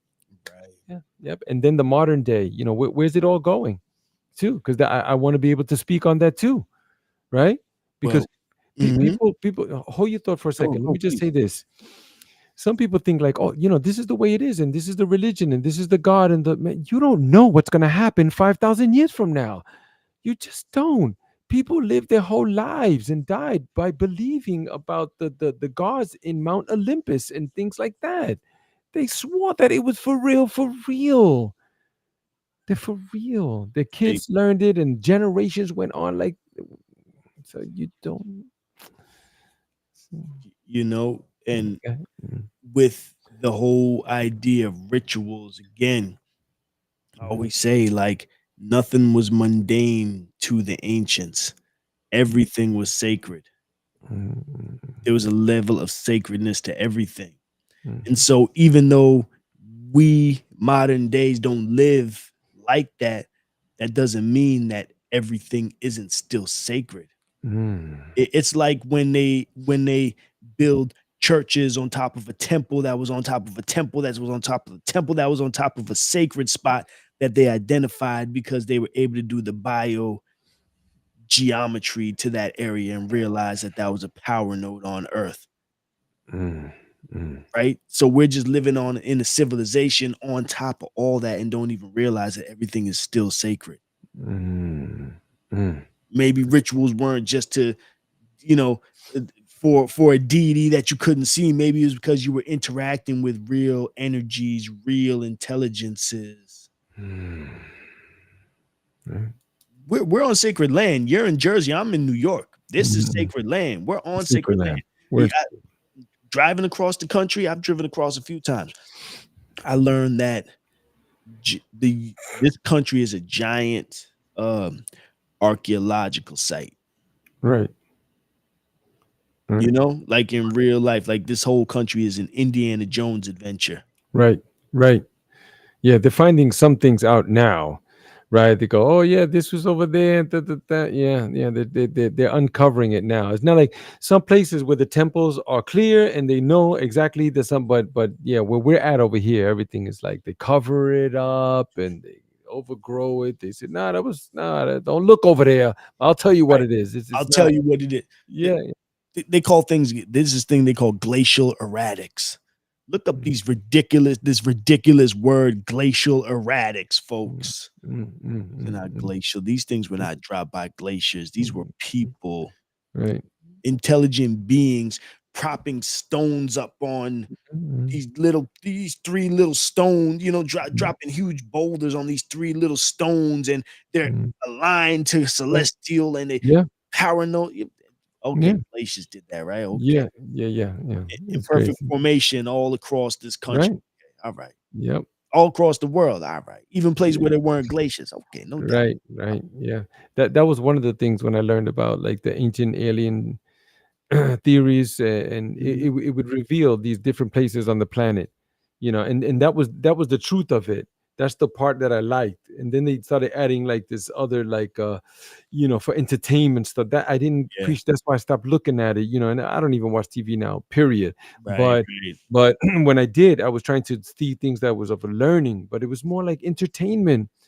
But the fact that they were giving, with some of these things, um Angkor Wat, which is considered the Yes. largest religious temple on the planet. That whole they said they haven't even discovered that they're like 5 or 10% of what really that it was, bro.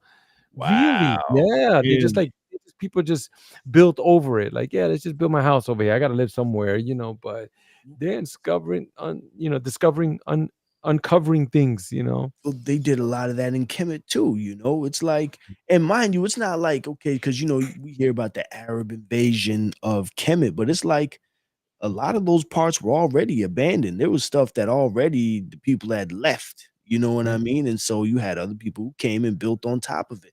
But it's like now you start to dig down in the sand and that whole land, like there's the temples, mm, Anthony Browder, mm, and he's been he has this expedition out there. I think he's been out there for like a decade now. Anthony mm, Browder, and, yeah. he was a student of Dr. Ben and Dr. Clark. They were his friends, students, teachers, colleagues, and he's uncovered now, I think, two Mm, temples, mm, one and graves, burial sites. One of the burials was for the high priest of the temple of, I can't remember which temple, but the major temple over there, we could house like 85,000 people or something like that. And this was the mm, high priest who presided over it at one small period in Kemetic history. Because how long is a person really going to live through that? 45 years, maybe 100 years if they were living long, but mm, probably like 40, 50 years. But this is just one person who mm, lived for a short period of a 12, 20, 30,000 year history. mm, mm, mm. So it's like you're saying things just get built on top. That's all I'm Right, saying. Things get built right. on top. Yeah, yeah, that's true. That's true. And then the sacred sites too. Their energy, you know, uh locations on the Right. planet. What is that called? The grid, or the The grid, the ley lines, the yeah, the ley dragon lines, lines. dragon lines, right? Exactly. Yeah, Mhm. yeah. So Yeah. it makes you think, like, some of these places that people flock to, are they sacred places, or do humans make them sacred? Right. You see, I think a little of both. I think a little bit of both. I think they are sacred, important locations, and then there's some that, like, I mean, if you just start looking at it just logically, you'd be like, "Yo, man, ain't nothing happened over here, man. What? Come on, bro. Right. That come, they got the gift shop over here, and the Even the gift shop. oh man, come on, bro." Th- There's a science called biogeometry. I Mm-mm, really encourage people to look into that because again, for me, it takes these things out of the spooky realm and brings it into the practical, takes it out of the woo and brings it mhm, into functional, right? mhm, Biogeometry, they found ways to study the energetic signatures of different places, and they found that sacred sites have a certain signature while other mhm, places don't. But then mhm, if you look at the places that have energy that might be detrimental or even toxic, they move a certain way, right? The energy moves a mhm, certain way. But how did the ancient people identify those places? Well, they would, be out there in the grasses and the forest and everything, and they'd see the tree that's sick or dying. They say, "Oh, well, we're not gonna build anything over there because that tree's doing that." There's a mhm. negative spiral of information over there that we don't want to be around. So we're just gonna go over there. Thousands of years Mm. later, they may say the devil's over there Right, when right, that new culture overlays it. But the old right, people would say, right, "Hey, don't go over there because you right. might get sick. Yeah, We can't right, afford to get sick because we got stuff to do in this village." right, right, right. Yeah, Functional. that's true. That's functional. That's right. That's right. When I went to the city of Mexico, I had the opportunity to go there. I went to Teotihuacan. Mhm. Teotihuacan means the place where man becomes God. Yes. So they already know like the way it's laid out, like a computer chip, and all these type of things. Anyway, they have La Virgen de Guadalupe. You may have seen this. Lots of Mexicans have it like as tattoos or T-shirts. Where it's the Virgin Mary, Yes. and all of Oh, this yes, type La of thing. Virgen. Right. Yeah. So the story goes that Diego was an indigenous person, and the Franciscan friars were the ones who were running the place at the time. The story goes that he was going over there and hearing what they had to say, and he would cross the mountain, to go from his village over there to see them. The story goes that as he was going there, he saw a woman, and the woman told him, go back and tell them to build a temple in my name. So he went over there and told them, hey, I just saw, and build the temple in her name and all that. And they were like, what? Nah, we're not gonna believe you, bro. For second of all, bring us some proof. So when he came back the following day, again the woman appeared to him and said, tell them to build the temple. And he said, I have to bring some proof. And the story goes that she said, okay, well, get those roses there and bring it to them. Now, those flowers, they didn't grow in the region at all. But again, the story goes that he cut Mhm. the flowers and he put them inside his poncho, right? And he held them and he went over there and he crossed the thing. And when he told the priest, where's your proof? And when he opened it up, as the flowers fell out, it left the stain that was the image of the Virgin Mary. Mm. Have this exact same image of the cloth inside this temple over there in the city of Mexico, bro. I seen it. Yeah. The only thing is that they don't allow anyone to examine the cloth. Again, I'm not saying that Right, it's not that because I don't know. I right. didn't climb up there and take it out of the glass case and forensic science it. Mhm. But they won't let no clipping of it or nothing And to. But people are like, come on, man, looks like you painted that and stuff. And they're like, no, and people flock over there, get tattoos on it and everything, right, because 'cause I've seen it. I've seen that. I know what you're but talking. but now the guy that took us to all around, he took us to the temple, Teotihuacan also, but he took us there too, because it was part of the thing that we bought, the package and all that, you know. And he had asked us, are you Christian? And we said, well, no, not really, And then I said, are you? And he said, no, I consider myself a free thinker. And I Mm. was like, I like that. I'm gonna take that. That's what I am. I'm a free thinker, right? Ah. But then he told us the story of the indigenous, what they believe. And they believe that he did see a goddess, a Mayan goddess. Wow. You see, that's who he saw. But when he came with that story to the friars, they was Right. like, no, we ain't building no temple on. We're gonna build a temple, but ain't gonna be about who? No, we ain't building about that goddess. Wow. Nah, I've we ain't never heard that part of the story. I've Mhm. heard about La Virgen. Yeah, yeah, yeah. I didn't hear about the flowers part, and I didn't hear she said built a temple. Mhm, mhm. La Virgen de Guadalupe. So Yeah. so let me throw something else on top of this now, right? Have you seen the movie The Exorcism of Emily Rose? I believe I have years ago. Years ago. Pretty terrifying. It was like, Yeah.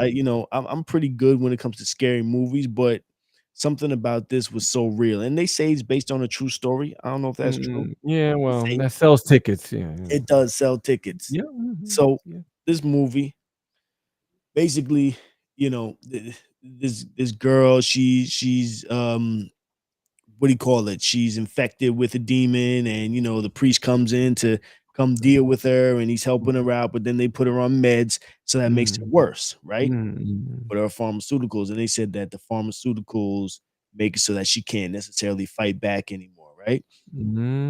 Which was mm, wild. They threw that in there. They just sprinkled that in there, like, mm. you catch it, right? Yeah, well, they But got to they got to tell on themselves. But go ahead. right. But then the thing that really got me back then was bro, the thing that got me back then with that movie that stuck with me to this point, right? Mm, She was saying that, okay, basically, what's the exorcist? Emily Rose said, okay, I'm gonna go through with this, and because she wanted to do it the exorcism route, she didn't want to be medicated for bipolar schizophrenia because mm, schizophrenics don't do the shit that she was doing. mm, And so, but she didn't, she was like, nah, I like this. This is my priest. This is who I want to go with, right? But mhm, then at a certain point, she said that she had to go through this so that she could let the world know she was speaking with the Virgin, La Virgen, mm, and that she was saying that she had to go through this so that the world could know that there's a spiritual realm. mm, mm, mm. Interesting. Interesting. Interesting. Yeah. And Yeah. even you talking about this, you know what I mean? Like the La Virgen Yeah. Yeah. was actually you say a Yeah. Mayan, Yeah, a Mayan goddess. a Yeah. Mayan goddess. Yeah. Yeah. Well, the Virgin Mary, that's another great one too. The Virgin Mary has been seen in many, many different forms too. They were the three children. Forgot their Yes. names. Yeah, yeah. I know my wife was big on that too. She found a book when Yep. she was a kid and she learned about them. Fatima, was it Fatima, the Fatima. Yeah, yeah, with the kids, the boy, Fatima? the two girls, they Yep. passed, and then the little girl was the one who lasted out of them, and Right. then apparently she told some thing that she had learned to the Pope, like yeah, Pope Paul. But then he said he wasn't gonna say what I'm she not gonna told say what him. she Yeah, told me. That's yeah, right. Yeah, that's that's for the yeah. church. That's not, It's for the church, yeah. Yeah, it's the most important thing that can help humanity, and he didn't let it go. He took it with him. He took took it it with with him. him. He took That's it it. with gave it to somebody else before. Trust me, he told Right. somebody else. He told somebody, he He said, told listen, somebody. you can't tell anybody Yeah, don't this, get but somebody. Yeah, write this down. But yeah, yeah. But yeah, she's been seen, and some people say, they were just like holographic images from. It's all kinds of stories and from stuff. ancient So aliens. yeah, ancient aliens. But then, you think about this woman figure, right? You go. Here we go. I mean, look, this is for the next podcast. I'm telling you, women are the ones, bro. Yep. Women, look, if anything, God is a woman. Stop it with this. See, I'm getting way out over here, but I'm just saying, perhaps it Say it, would bro. be Say it. Say it. Say that shit. stop it with this manly man that God is a man and all of that. If anything, God would be more of a woman, if anything. If Mhm. anything, benevolent or loving or caring, compassionate, the giver of life, the bringer of life, the creator of all things, the harmonious, the flowing. Those are all attributes that women have. Men don't have those attributes. Think about how a woman can hold a person inside their womb, Mm, inside their body for 9 months, yeah. and Mhm, then birth this person mm, into this world. mm. Then imagine a woman who has more than one child. They say, I'm gonna do this again. Yeah, yeah. What? Yeah, yeah. My wife's grandmother. Oh man, she. They don't make them like that no more, bro. I got the opportunity to meet her and everything, bro. Mm, I mean, when she transitioned, the funeral hall, they had to get the largest one, and it couldn't fit all the people. She was just one of those people, bro. right. It makes you wonder, scratch your head, like, what do you do in life for people to be out here like that for you? She was one of those, bro. She knew exactly. She raised many kids. She had like about 12 or 15 kids, Family. bro. And then she was raising everybody else's kids and everything like that. She never held down a technical job like we do, like we have these jobs. That was her job, bro. Like that was her calling. Raised Like whole that. communities. Yeah, people were just showing up and go, "She raised me," and they were like, "Raised you? I never seen you before." She was like, "Trust me," you know. But she was just like that, you know. I came around between number 7 and 8. Yeah. Oh, that was you. That was y'all. Yeah, exactly. Yeah, but she was just one of those type of people. But to give birth, and to hold another human inside of you, like you said, if anything, that would be more God. Like, and Right. then the history of God, and many people don't know this either, but when they were first writing down the history of God, there were some stories that were coming out that God, he had a wife. Oh yeah. and they were like, "No, we." At some point, they went, "No, we gotta take that out. Take that. That's not Well, giant." look at look at this, man. And again, going back I always go back to the African religion, African thought process, because that's what I know more than Mhm, anything, right? mhm, Everything is duality. Like we live in a world of duality, of positive, negative, male, female. And when I say mhm, positive, negative, not like good, bad, I'm talking about like positive charge, negative mhm, charge, mhm, yin, yang, male, female. That's the world that we live in. So they saw everything as having male and female parts. So why would they have a god without a goddess? That's foreign to certain, philosophies.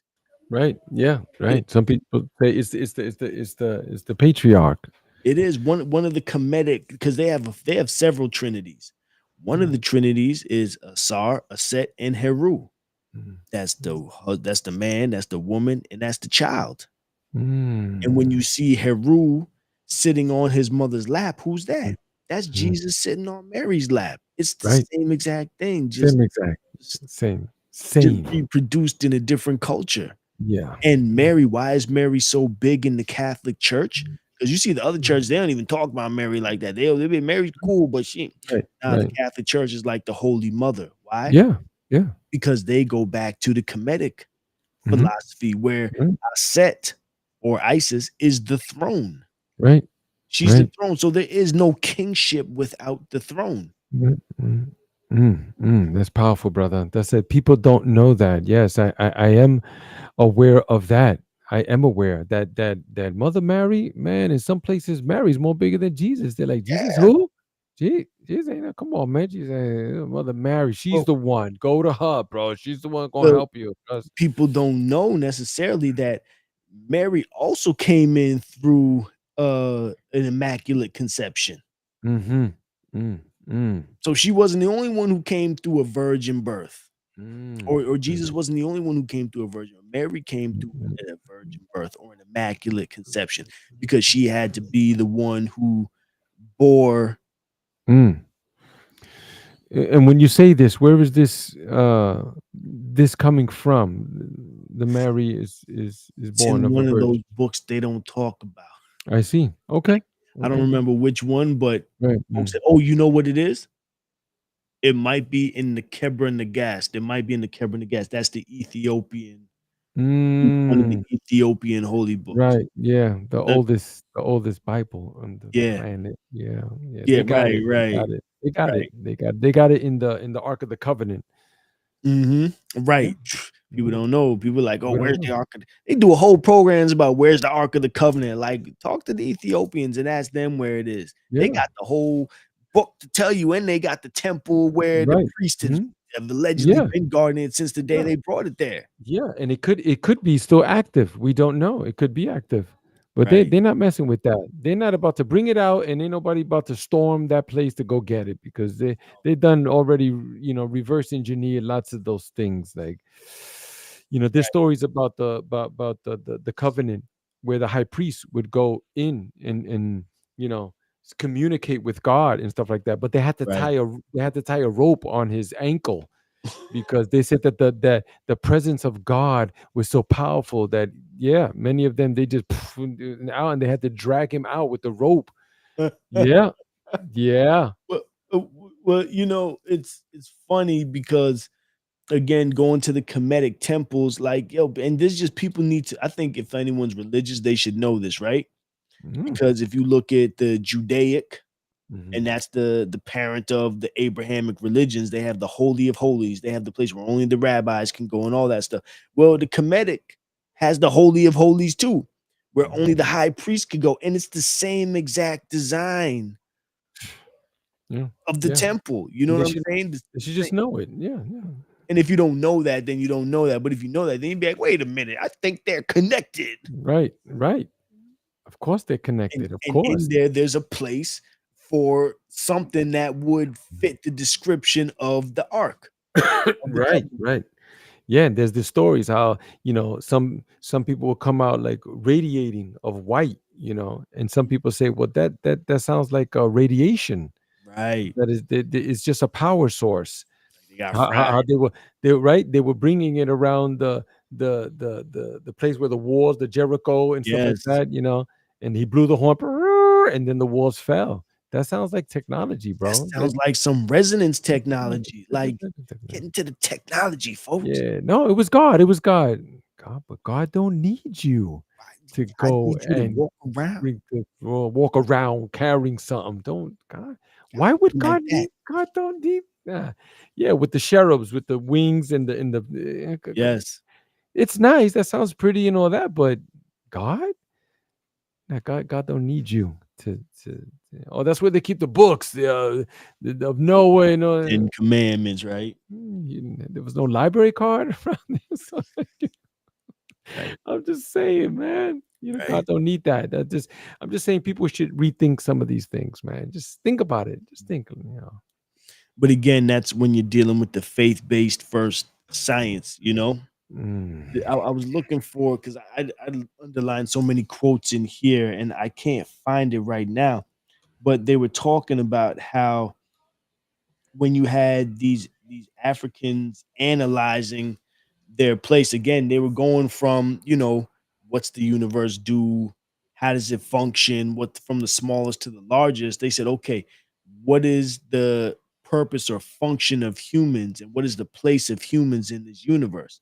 So they said, oh, humans are a combination of, or they're the evolution of the universe like this. And this blew my mind, right? Because where we're at right now, 2025, as far as we know, as a human civilization, we're the only humans that exist in the universe. Not Mhm. saying there's not other humans, but Mm. we're the only ones that we know exist for sure Mm. in the universe, right? Mhm. Do you know, are there I follow. I follow. I follow. I okay, follow. right. So our appearance right now could very well be a part of the evolution of the universe. Mm. And they're saying that they see themselves in that way.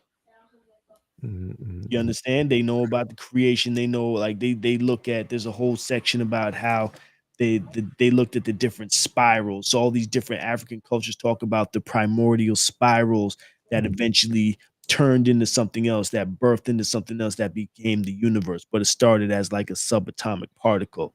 And Mm. at some point, humans came onto the scene. Mhm. They Mm. know about the mineral kingdom, plant kingdom, animal kingdom. Then came the human kingdom, and now we're here, and we have a purpose. We didn't just appear spontaneously, accidentally, but we do have a purpose that's connected to the divine destiny of this universe. Mm. I love that. I love it. Bro, Thank you. Thank you. Thank you. I appreciate you. I see you. I see you. I see that's you. you, brother. Thank you so much. I can see this is going to go on and on, man. Look It at is. this. We're 2 hours and 22 minutes. There goes the 222. Yep. You see? There it is. There it is. Yep. But yeah, let's And mhm. and 22 seconds In 22 seconds. That's with right. with two viewers up there. Oh my God. I caught that. I caught that. I caught that. That was beautiful. Yeah. Hey, bro. Let's continue, man, this conversation. I think it's very important, beautiful, Mhm. powerful things that we can get off our chest and our minds that we would like to speak about. And I'm sure there's many people that would love to hear about some of these things because they have the same ideas too. Like they don't mean to be disrespectful, just like us. We don't that's not our intentions to offend Right. anyone. That's Right. not our intentions, Not what bro. it's about. Not it's about. I mean, it could be, Right. we could go hardcore like that, but we're not. It's, Right. yeah, we that's not the purpose here. That's not what this show is about. The clarity code is about just let's think out the box. Let's just make things a little more clearer. You make your own decision. Mhm. At the end of the day, it's just you. Like Mother Teresa would say, at the end of the day, is between you and God. Right. That's it. That's Right. it. That's it. Brother, I want to remind you to drop that hook for the people, please, before we get out of here. Thank you so much. Because I was just gonna let him go, and people Hi, were like, "Come Pisha. on, now, yeah."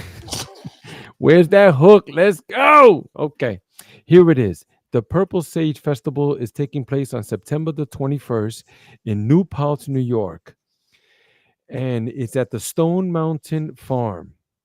It's about an hour and a half to 2 hours away if you live in Manhattan, Brooklyn, Queens, the tri-state area, or like where I live in northern New Jersey, in North Bergen. You know, if you're just right across the Hudson, okay. So we're also carpooling people who need transportation. I had someone from Nicholas, Brooklyn. Shout out to Nicholas, Brooklyn, Shout out to and Nick. Monique. That's right. A woman reached out to me and said, I want to go, but I don't have transportation. We set up a transportation for her and her son too. So we're working with people like that also. Now, there's a code that I'm creating on the website. The website is Omziel Healing Sanctuary.com. That's OMZIEL. Omziel Healing Sanctuary.com. And on September 21st, we're going to have at least 9 or 10 different musical groups. We have another dance performing troupe that's coming in as well. Energetic food and beverages of different sorts. Kava is going to be there. Cacao is going to be there. So we have, food and beverages that are nourishing and healing the body. We have different vendors like Kura. Kura's coming with the sea moss and all the herbs as Mm. well. So there's lots of things that are going there that anybody can benefit from. Kids are free. So if you think like, nah, I can't get there, man. I got 2 kids. Kids are free. You could bring the kids. Don't worry about that. We have something special for them. And then there's other activities that are interactive for people too that are taking place there. It's not just I'm gonna come, I'm gonna eat, I'm gonna sit, I'm gonna hear music, then I get in the car, I'm gonna go home. It's not like that. It's a whole interactive thing that's happening here. And we have different sponsors also. Nicholas Brooklyn is just happens to be one of them as well. As long as other ones that are in the area, different gyms and yoga studios and things of that nature. So what we have is the code, and this is the code. The code is clarity, and with the code clarity, you will get 10% off of that right there. You know. But I'll tell you what, if you can reach out to me directly, my name is Omar of the Omziel Healing Sanctuary. You could reach out to me, send me a message right through the website. You could find me on all social media platforms. On the Instagram, we're Omziel Healing. On Facebook, it's Omziel Healing as well. You could just hit me up and we're going to help you out with at least another 10% too. So Mm. we're just giving stuff away today, bro. Mm. And that's another thing too. We'll be giving things away there at the festival. We're raffling off things, free raffles, bro. Mm. Yeah, yeah. We're just bringing tribe together, community. That's beautiful. So there you Beautiful. have it. There you have it. Thank you. And then check me out at armew.com, ARMEW.com. If you were in the tri-state area, can come check me out. Come for a quantum healing session, massage therapy, Reiki, Tai Chi, Qigong, all that stuff. I teach classes remotely as well. If you want to get in on that, I teach Reiki classes. I'm doing attunements. I will be at the Purple Sage Festival doing my work, so you can come see me over there as well. armew.com, ARMEW.com. Beautiful. Thank you so much for that, brother. I appreciate you. And let's do this again, man. Let's do it next Thursday so people can tap in. We're going to be running this show back again too tomorrow on Fridays live on the Instagram. That way people can see it and all that. Let's go. Let's go. You can check us out, the recorded versions on Omziel Healing Sanctuary on YouTube and also at On the Wake Up Radio on Rumble.